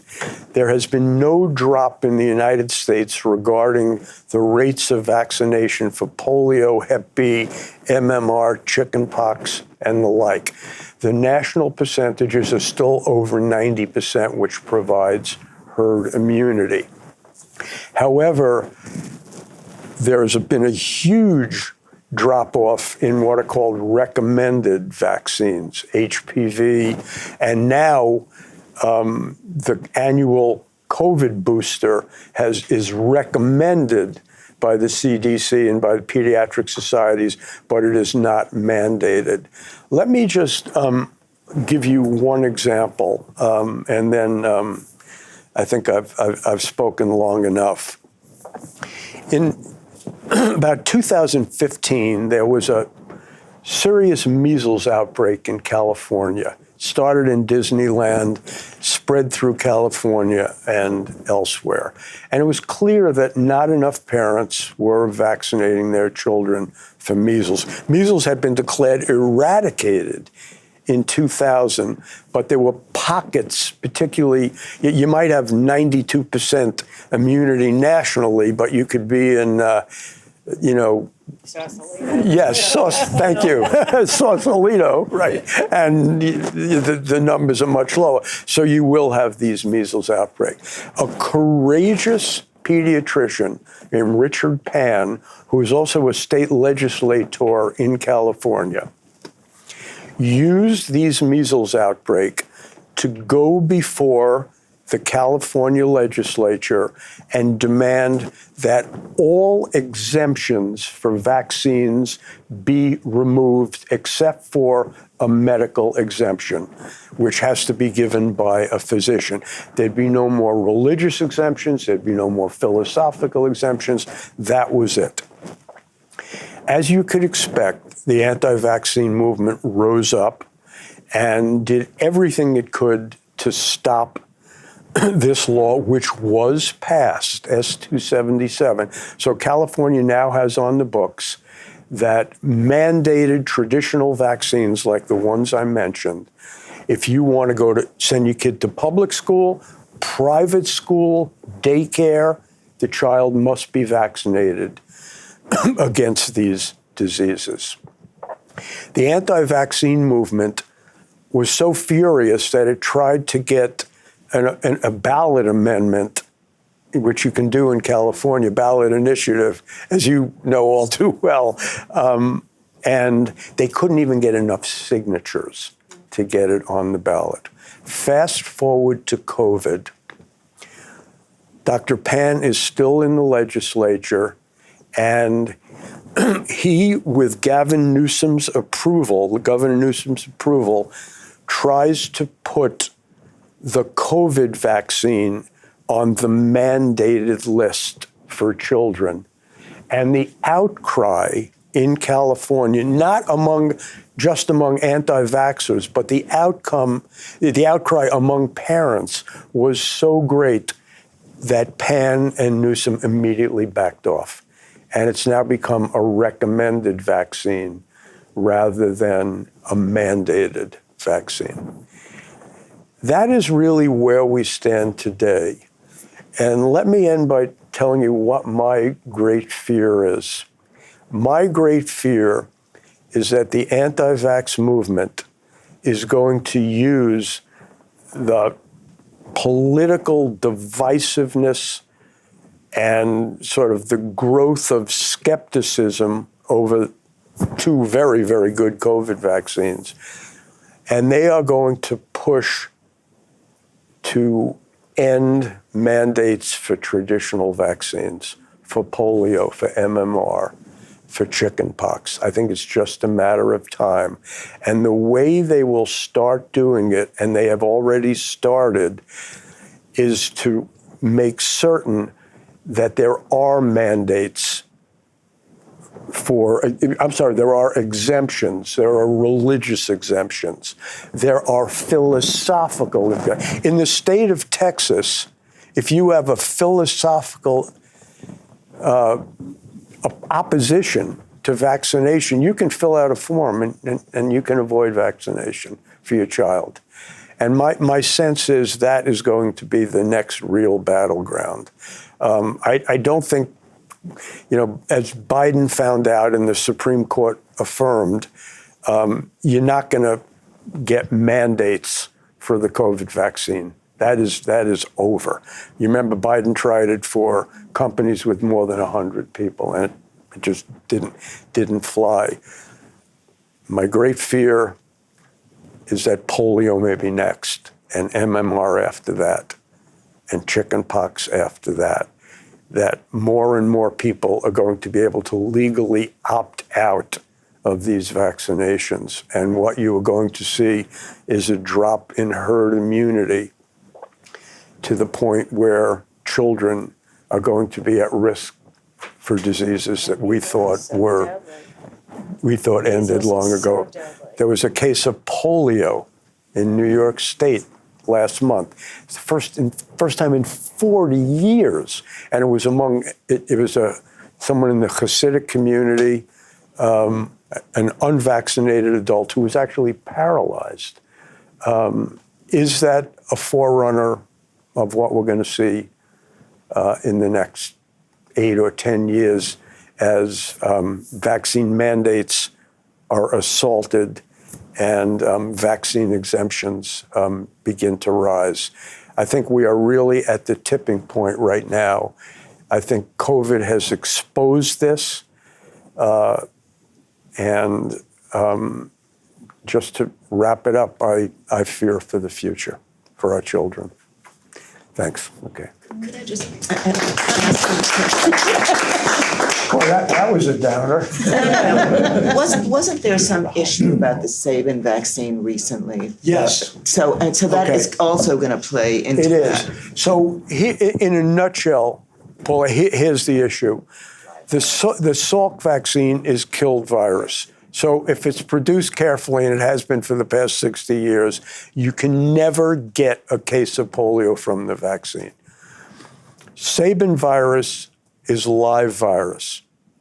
It's attenuated, it's weakened to the point where it will give you a very, very innocent case of polio, which will then lead to a lifetime of immunity. But in an infinitesimally small percentage of cases, that vaccine can revert to virulence and give the person who has, the young child who has been vaccinated or a caregiver who is unvaccinated, a case of polio. Sabin would never admit to this, but that is true. We used to, until the 1990s, we went from the Salk vaccine. Then in the 60s, American kids were all taking the Sabin vaccine. And then in the 1990s, they went back to a juiced up version of the Salk vaccine. Why? Sabin vaccine was amazing. You maybe would have 12 cases of polio in the United States in an entire year, but every one of those cases was vaccine induced. So you could never get down to zero. They use the Sabin vaccine in the developing world. It's so much easier. You don't have to inject, you don't have to train people. It's cheaper, it's more heat resistant.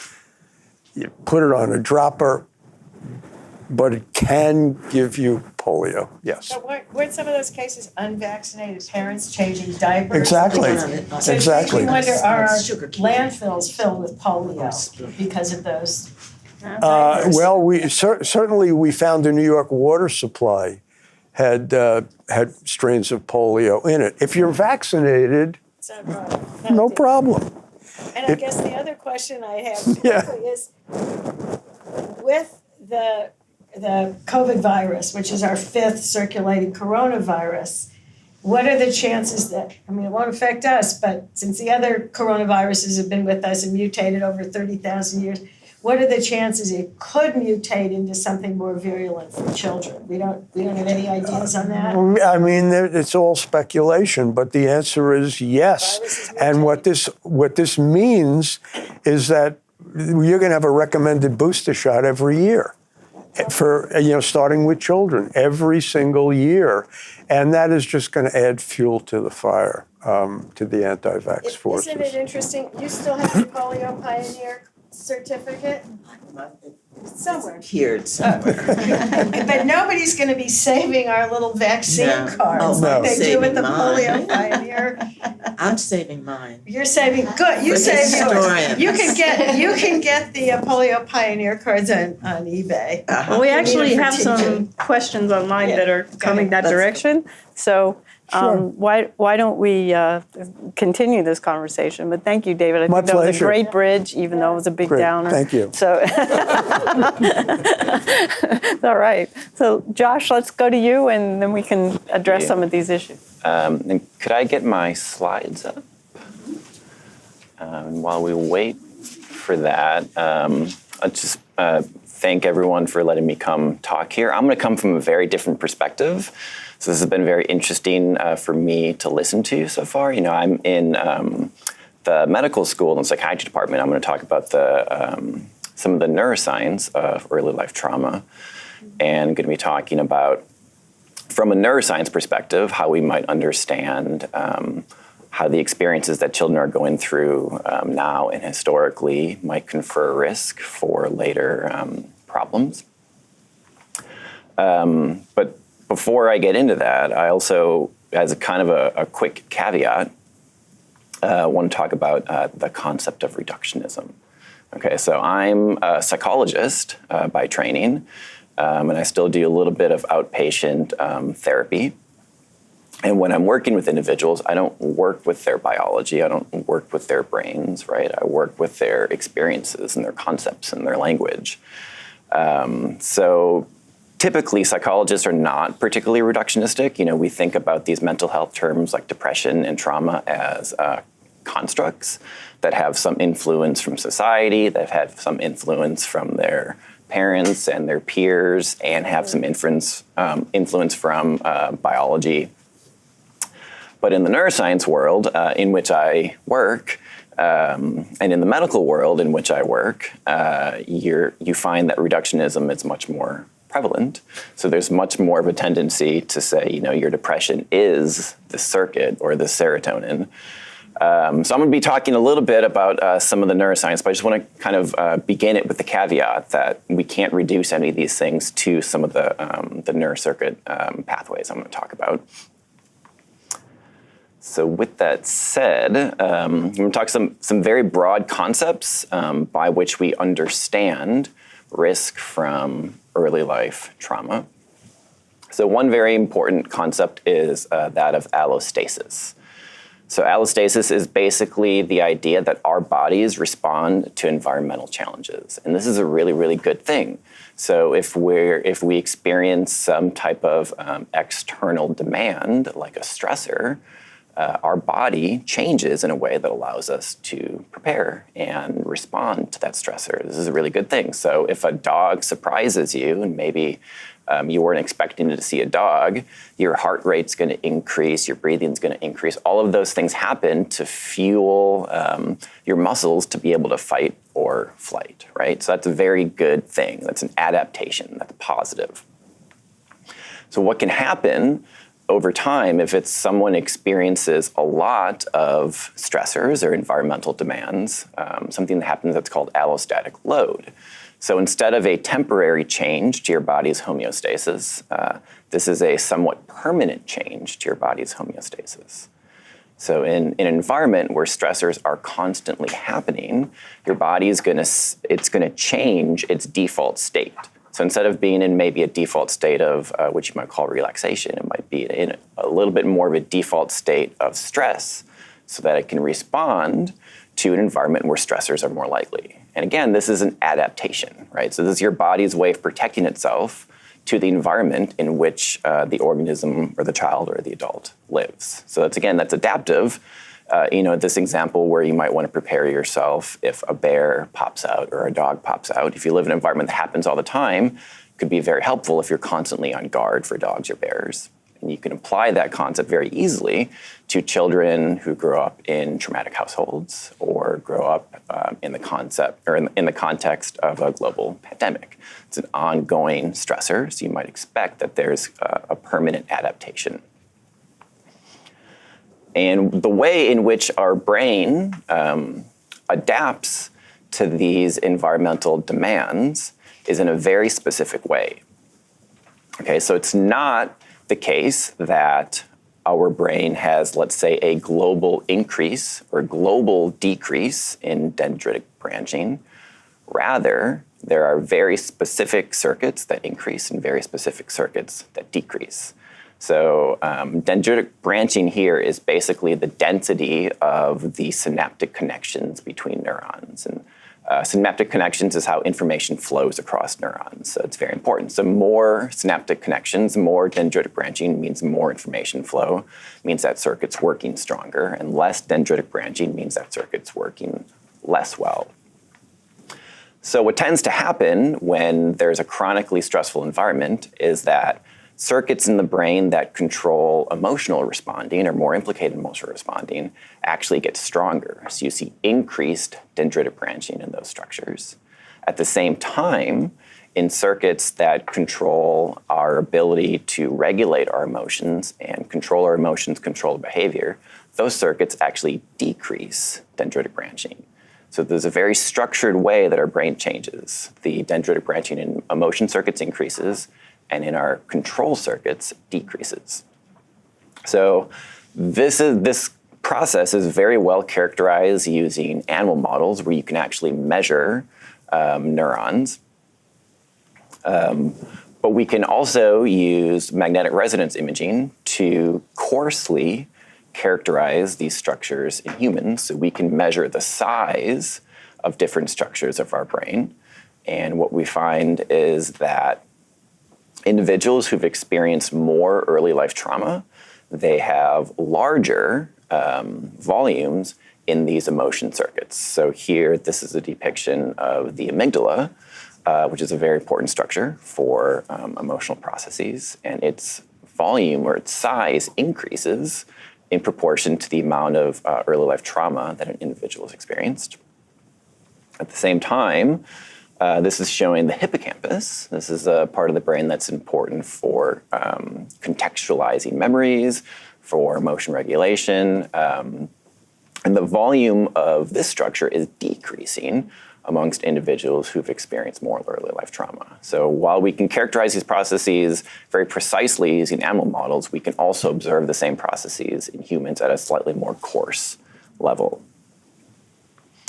And across all of this research that's done in both humans and using both animal models kind of converges on key players and key structures that we think help explain why people who've experienced lots of trauma and have subsequently developed what we call post-traumatic stress disorder, why we think that those symptoms are being expressed, right? So we can observe the symptoms, but the idea is that these symptoms are being produced by these very structured changes in the brain. So we have regions that are bigger and work more or hyperactive, and we have regions that become smaller and become less active. And I'm not going to get into a lot of the specifics of what those structures are. I just want to focus on kind of the larger concept of what that means. Okay, so I'm going to use a metaphor here. So if we think about a dam, the purpose of the dam is to stop the flow of a river, right? So then we have to ask, what is going to make that dam successful? Well, there's kind of two forces here. One force is the strength of the dam. Another force is how strong and how big that river is, right? So in the case where there's a really big river, you're going to need a really big dam to stop it. So what tends to be happening in terms of these neurocircuitry pathways is that trauma is making the river stronger. At the same time, it's making the dam weaker. So it's kind of guaranteeing or making it more likely, more probable that the river or those emotional influences are going to break through.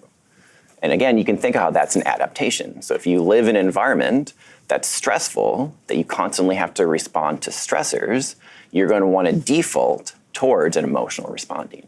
that's going to be adaptive, right? So this becomes a disorder. We call it a disorder when the individual's not in that stressful environment and they continue to respond in that way. But this results from a very adaptive and what you might consider a healthy process or a healthy way of responding to a chronically stressful environment. Okay, so that is a little bit about how we believe at a very broad course level experiences of early life trauma, chronic stressor exposure changes the brain in a very structured way to make it more likely that emotional influences come through, and how that's an adaptation. But like I mentioned, when that type of responding gets carried into other types of environments, it can become what we consider disordered. So I'm going to talk a little bit now about how early life trauma, particularly cumulative early life trauma, does confer risk for mental health disorders associated with heightened emotional responding. And the data that I'm going to show here, this is from a study that I was involved in that was conducted at the Medical University of South Carolina. This was the National Survey of Adolescents. What they did was they characterized a large nationally representative sample of adolescents aged 11 to 17. So there was about 3,500 adolescents they found across the nation. About 2,400 of those experienced some type of a traumatic event. And they characterized trauma exposure and mental health symptoms and some other factors across a 3-year period. So looking in these types of data, we can ask, do kids who experience more trauma either at baseline or across those 3 years, are they more likely to experience mental health problems? So we can look at different types of mental health problems. So in this case, kids who experience more early life trauma are more likely to develop PTSD, more likely to binge drink. They're more likely to start smoking cigarettes. And if we look at this very large model where we include different types of mental health outcomes at once, more traumatic experiences at baseline predict greater depression 3 years later, greater PTSD symptoms 3 years later, binge drinking, and delinquent behaviors. So kids who have a lot of these experiences, and this tends to be a linear relationship, that more traumatic experiences confer more risk. So kids who have a lot of these experiences or are in a chronically stressful, traumatic environment show more of these symptoms later down the road. And so this is what is most often talked about in terms of the neuroscience of how we understand risk for later health problems associated with early life stress. It usually focuses on the domain of emotion, right? So how we feel, which is a very individualistic concept, right? What's less known, but what some of my work focuses on and some other individuals in this area, is how early life trauma also changes social cognition. So not so much how you feel as an individual, but how you understand and interact with other individuals. So something that clinicians know very well who work with these individuals, that people who've experienced a lot of early life trauma have difficulties with trust. They have difficulties with intimacy. They have difficulties, or they have different kind of defaults in what we call theory of mind, or how they form representations of what the other person's thinking, right? So you don't know who the other person is at the level of truth. You have a representation of who you think that person is. And we know that people who've experienced trauma form different representations of other individuals. And we also know that people who've experienced more early life trauma, particularly people who've experienced physical or sexual abuse, grow up and are actually more likely to experience additional physical or sexual abuse. So there's this problem of re-victimization. So some of the research that we do, I'll just go into this a little bit, is we study how people who have experienced, adolescents and adults who've experienced physical or sexual abuse, how do their brains encode social information? How do they make decisions in a social context? So this is a depiction of one of the tasks that we use. We do this during MRI. So they're in the scanner and they're playing this game, and we can measure their activity while they're playing this game.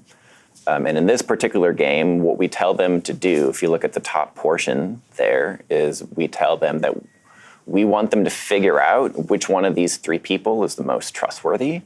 You can interact with these people by investing $10, and that person either gives you back 20, so return on your investment, or they keep your $10. And you do this 100 times. So through trial and error, you learn who's trustworthy and who's not trustworthy. And there's different phases of this task. There's a phase where they make a choice, so we can characterize brain activity when they make a choice. There's anticipation, so we can characterize brain activity while they're waiting to see what the outcome of their choice is. And we can characterize brain activity when they're actually getting the outcome. And that time of outcome is a very important time. That is when the prediction error happens. And a prediction error, as we call it, is a very important teaching mechanism. So we learn through trial and error. And the way that we do that is by calculating internally, unconsciously, this prediction error. So if we do something and we get a better result than expected, that tells us to increase our expectation. If we do something and we get a less good result than expected, that teaches us to decrease our expectation. So we learn by making an expectation, observing the outcome, and then adjusting accordingly. So in some of our data, what we've looked at is how kids who've experienced greater or more severe early life physical or sexual abuse, how do they neurally encode those teaching moments? And what we found is that in positive teaching moments, there's no differences between controls and girls who've experienced physical or sexual assault. This is a sample of about 80 adolescent girls. About half of who we would call typically developing, so no mental health disorders, no interpersonal violence, and then the other half experience varying severities of interpersonal violence. And when we look at these negative teaching events, so when you get a less good result than you were expecting from another person, what should happen, and as you can see in the controls, I think one of these buttons, is that. So these controls, this brain network is what we call a salience network. So it should come online when something important happens. It processes salient events. So when there are these negative events, the controls very robustly engage this network.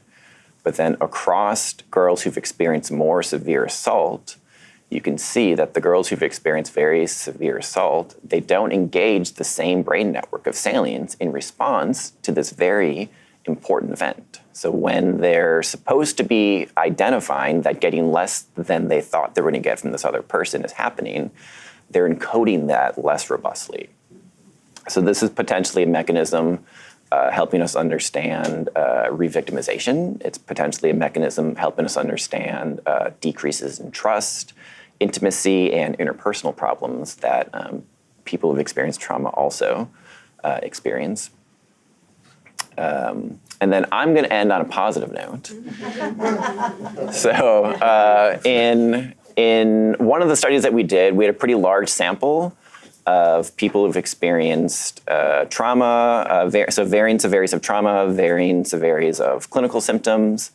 And what we found is that there's kind of these three, what we're calling biotypes of brain patterns that emerge. And one biotype is associated with the absence of trauma, so in blue here, so less trauma, and low symptoms. This biotype 2 is associated with the presence of trauma, but not the presence of symptoms. And then we have biotype 3 that's associated with the presence of trauma and the presence of clinical symptoms. So these kind of unique neurocircuitry profiles that these kids were engaging. And when we treated the children who had PTSD, which is biotype 3, what we found is that the degree to which their symptoms improved was associated with their brain kind of changing from biotype 3 to biotype 1. So and this was not a pharmacological treatment. This was a psychological treatment. This is something that's called trauma-focused cognitive behavioral therapy, where the children were taught to regulate emotions, taught to process negative beliefs that they may have about the trauma. So a lot of times kids with PTSD have the belief that it's their fault or they did something wrong to cause it.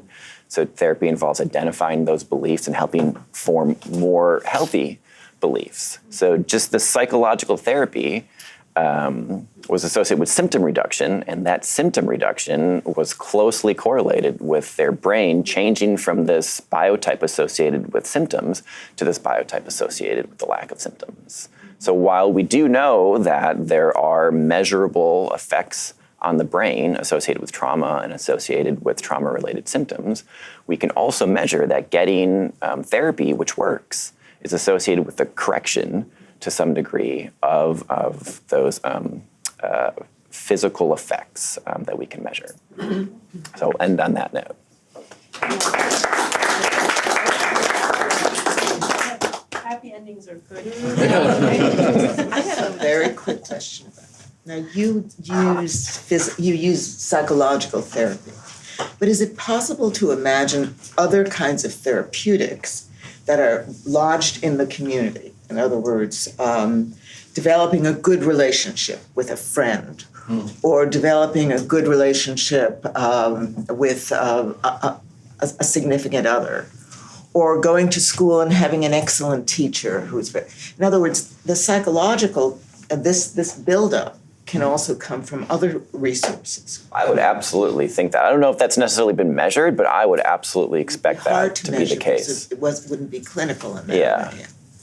But I think that you're spot on. There is research that shows that resilience and post-traumatic growth are associated with particularly the relationship with an adult caregiver, right? Yeah. How would they measure that? So you can measure you can measure clinical symptoms fairly easily, right? And you can measure the degree to which they have relationships. So like we measure social support. So measuring like the changes in or decreases in symptoms associated with that is fairly easy to do, but the brain changes less so. So there's a lot of data on like community level interventions, either at a school, at a community, or through social support, like you mentioned, that does have a very protective effect. And presumably it's going to be through the same mechanism here that we think is happening through like traditional therapy. Having a good relationship with a teacher probably does the same thing. Developing a very healthy social support network probably does the same thing.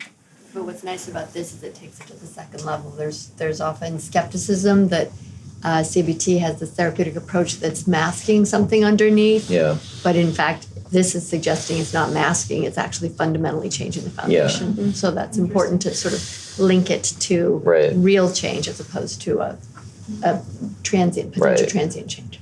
Absolutely. I think Frederica had a question. Yeah, I just had a question about resilience because we have the collective exposure to trauma, to this current crisis, but it doesn't necessarily mean that it results in the same reactions. Yeah. How can you measure resilience as a neuroscientist? Yeah. I would be curious about, and I would have a question as well to you. So you talked about that the impact that the Spanish flu didn't really have an impact very much on the corporality of children back then.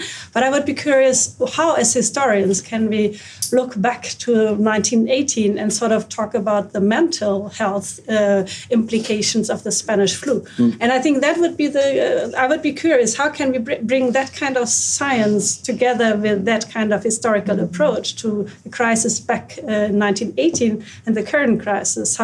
So I think we need to use historical sources to still talk about what did it mean if a mother died from the influenza and the child remained half orphaned. Still, it had huge implications on the identity and the life course of these children as well. I think the impact of the current crisis doesn't necessarily mean that a child develops a PTSD, because if the environment, etc., if the family is intact, I think it can go fine through a pandemic. So I would be curious to bring you both into the discussion about what kind of, how can we measure the impact both from a neuroscience perspective and from a historical perspective if we compare both crises? Well, I will say with the 1918, we do have such a period of collective mourning for World War I. That's one phenomenon that's going on. We do have such a high death rate among children overall. that the leap in deaths is not as apparent there. And we have so many deaths overall that so many people are orphaned, half orphaned. It would be very hard to tease out, I think, the influenza specific effects from the trauma of just losing a parent to tuberculosis or to a workplace accident or to another infectious disease. Whereas today, so I'll put it all back on you. Today, being orphaned, half orphaned, watching mass deaths of young parents, it is less common. And of course, the age profile in COVID is much older adults. So it's hard to question how we're going to measure that and what the collective and individual mourning process is going to be. But I think the context of that was very different then than now. I don't know how. Maybe it's like you sort of suggested. We live in a world of so much trauma, climate-induced traumas, mass. We've had 40 mass school shootings this year already. I mean,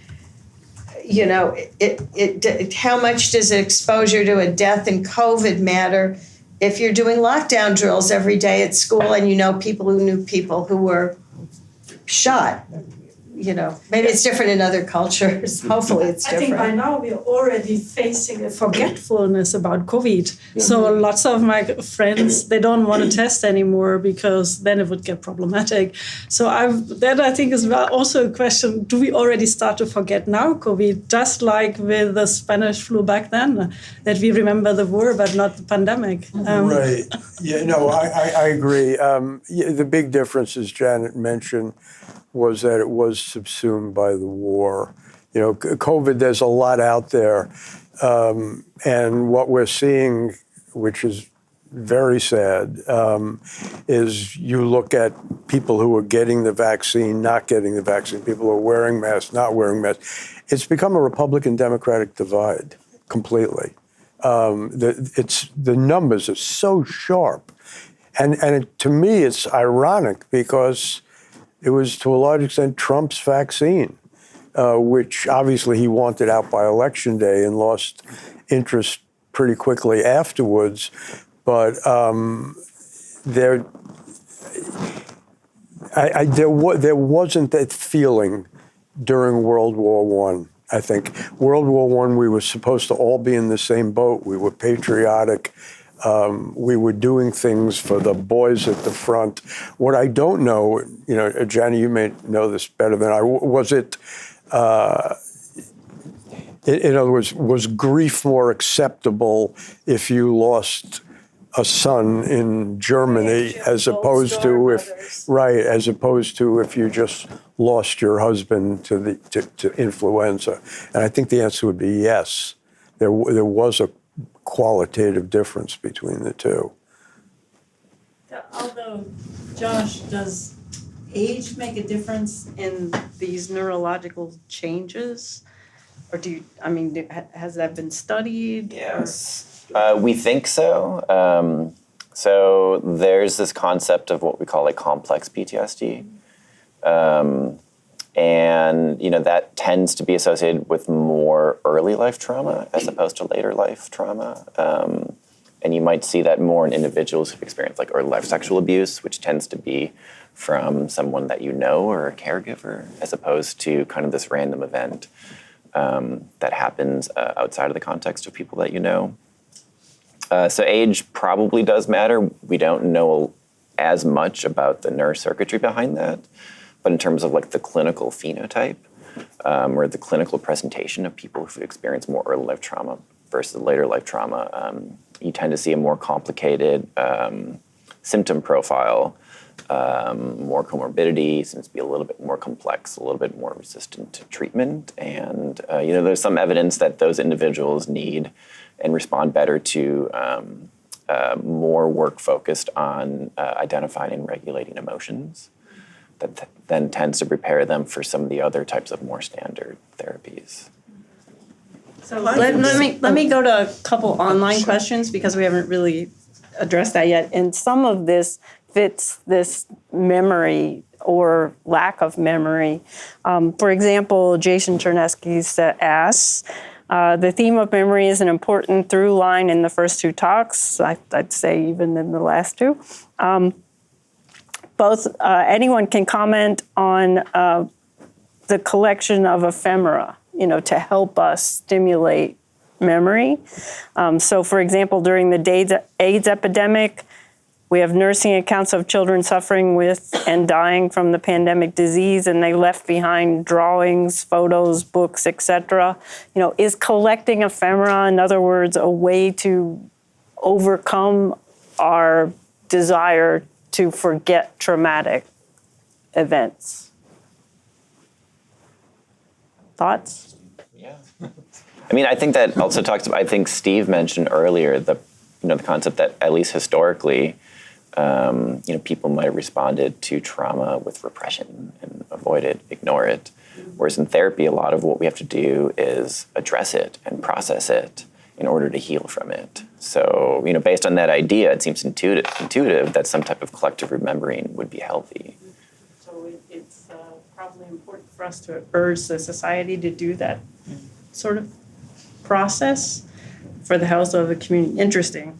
One other question that I think is somewhat related, but this talks about the social memory of popular culture. So for example, regarding the Day of the Dead, could the adoption of ancient tradition in U.S. families be linked to famous movies or social experiences? Like, for example, Coco, the movie, which was a marketing of celebrating Day of the Dead as a family experience.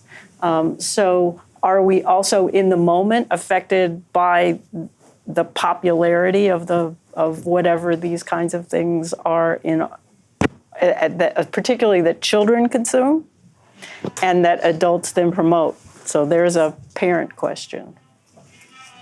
Well, certainly we're all deeply affected by social media and the constant broadcasting of all these different memes and themes. And, in my work, I'm just besieged with parents who are complaining about the fact that their adult children told them to go look at the narcissistic mother site and 5 signs that that you have borderline personality. So I think that social media and the internet have done an enormous disservice to families in the way that they do promote all these various themes that are very divisive.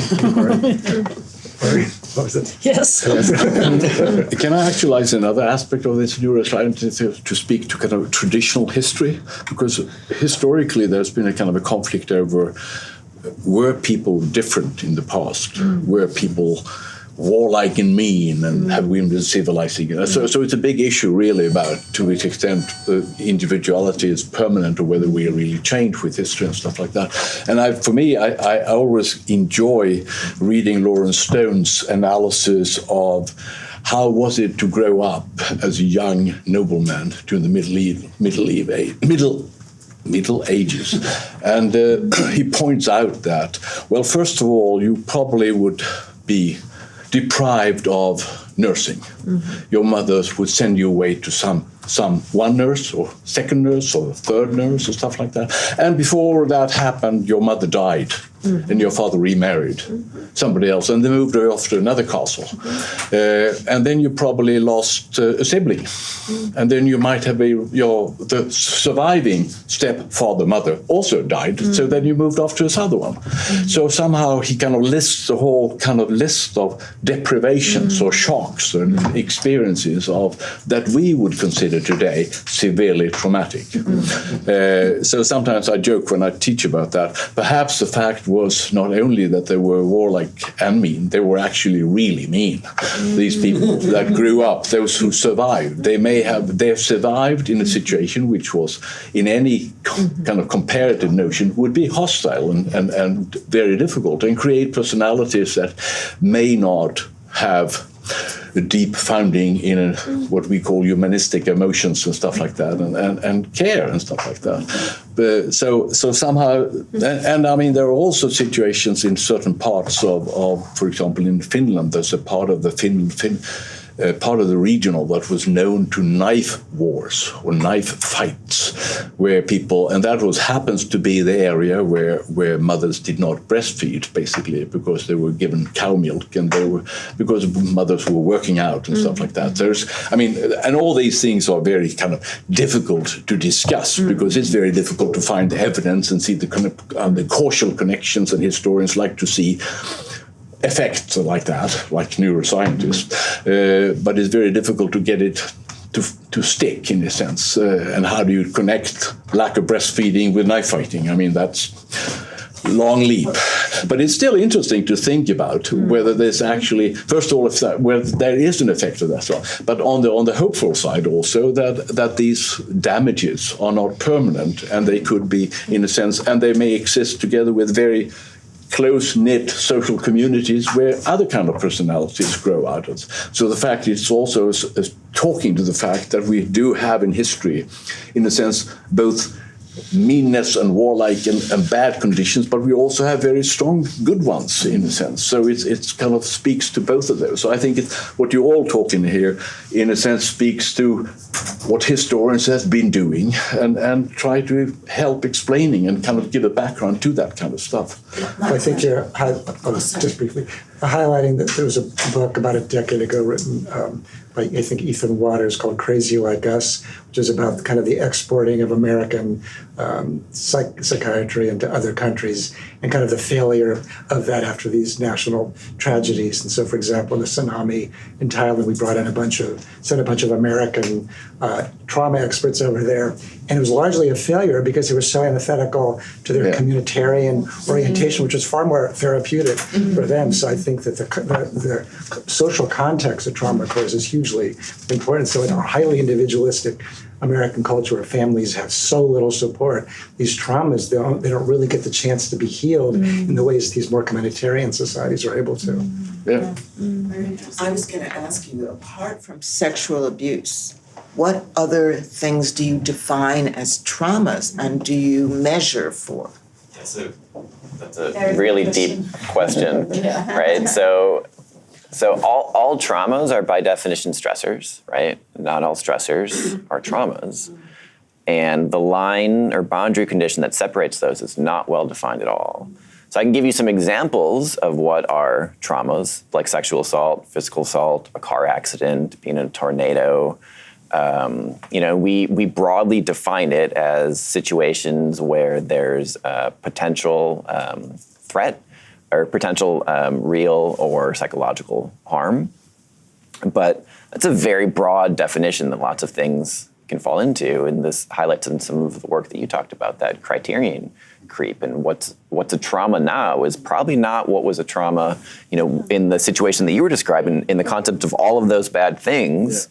Some things that are called a trauma now would not have registered as a trauma. And I think the way we talk about these experiences, whether we call it a trauma or a stressor, has a lot of influences on how we react to it. Sort of a comment more than anything. I noticed that this was the second time that El Día de los Muertos, the Day of the Dead, came up, but we've also sort of been reflecting on memorialization and the value of it. And I guess I would say that it's important to sort of remember that memorialization is not always about what it appears to be about, right? And just if we take the celebration of Día de los Muertos as an example, right? Like even in Mexico, over the last 15 years, this holiday is celebrated in parts of the country where it wasn't previously largely celebrated. Día de los Muertos is an indigenous, syncretic holiday that was traditionally celebrated in Oaxaca in the south, and it was a way for indigenous communities to harmonize a particular set of beliefs with the Catholic celebration of All Saints and All Souls, right? And then, of course, you have Catholics all around the world who celebrate All Saints and All Souls on those same days, but minus the flowers and the candy skulls, right?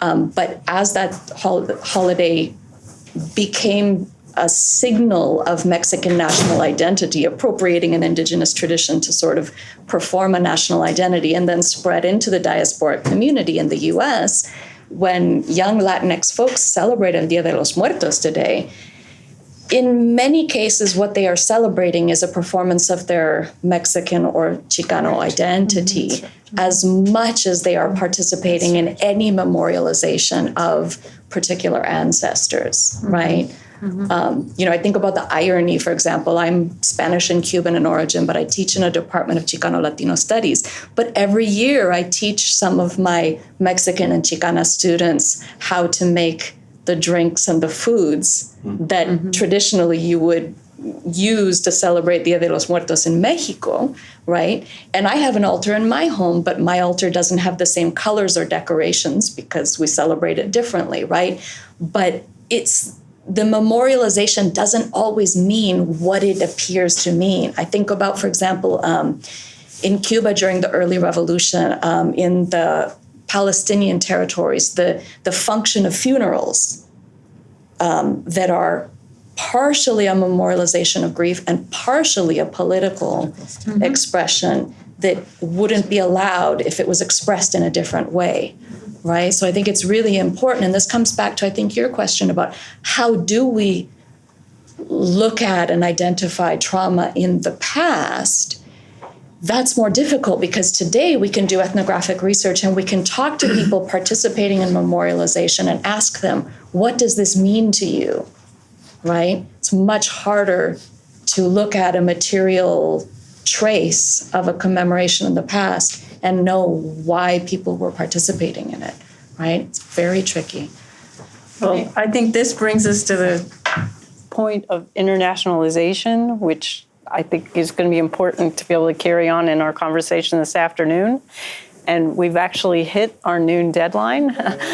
So I just want to thank our panel for a very interesting discussion and the rest of the group and our online participants for helping us to start this workshop off, I think, on a very good footing. So thank you so much. We'll be back at 1:30.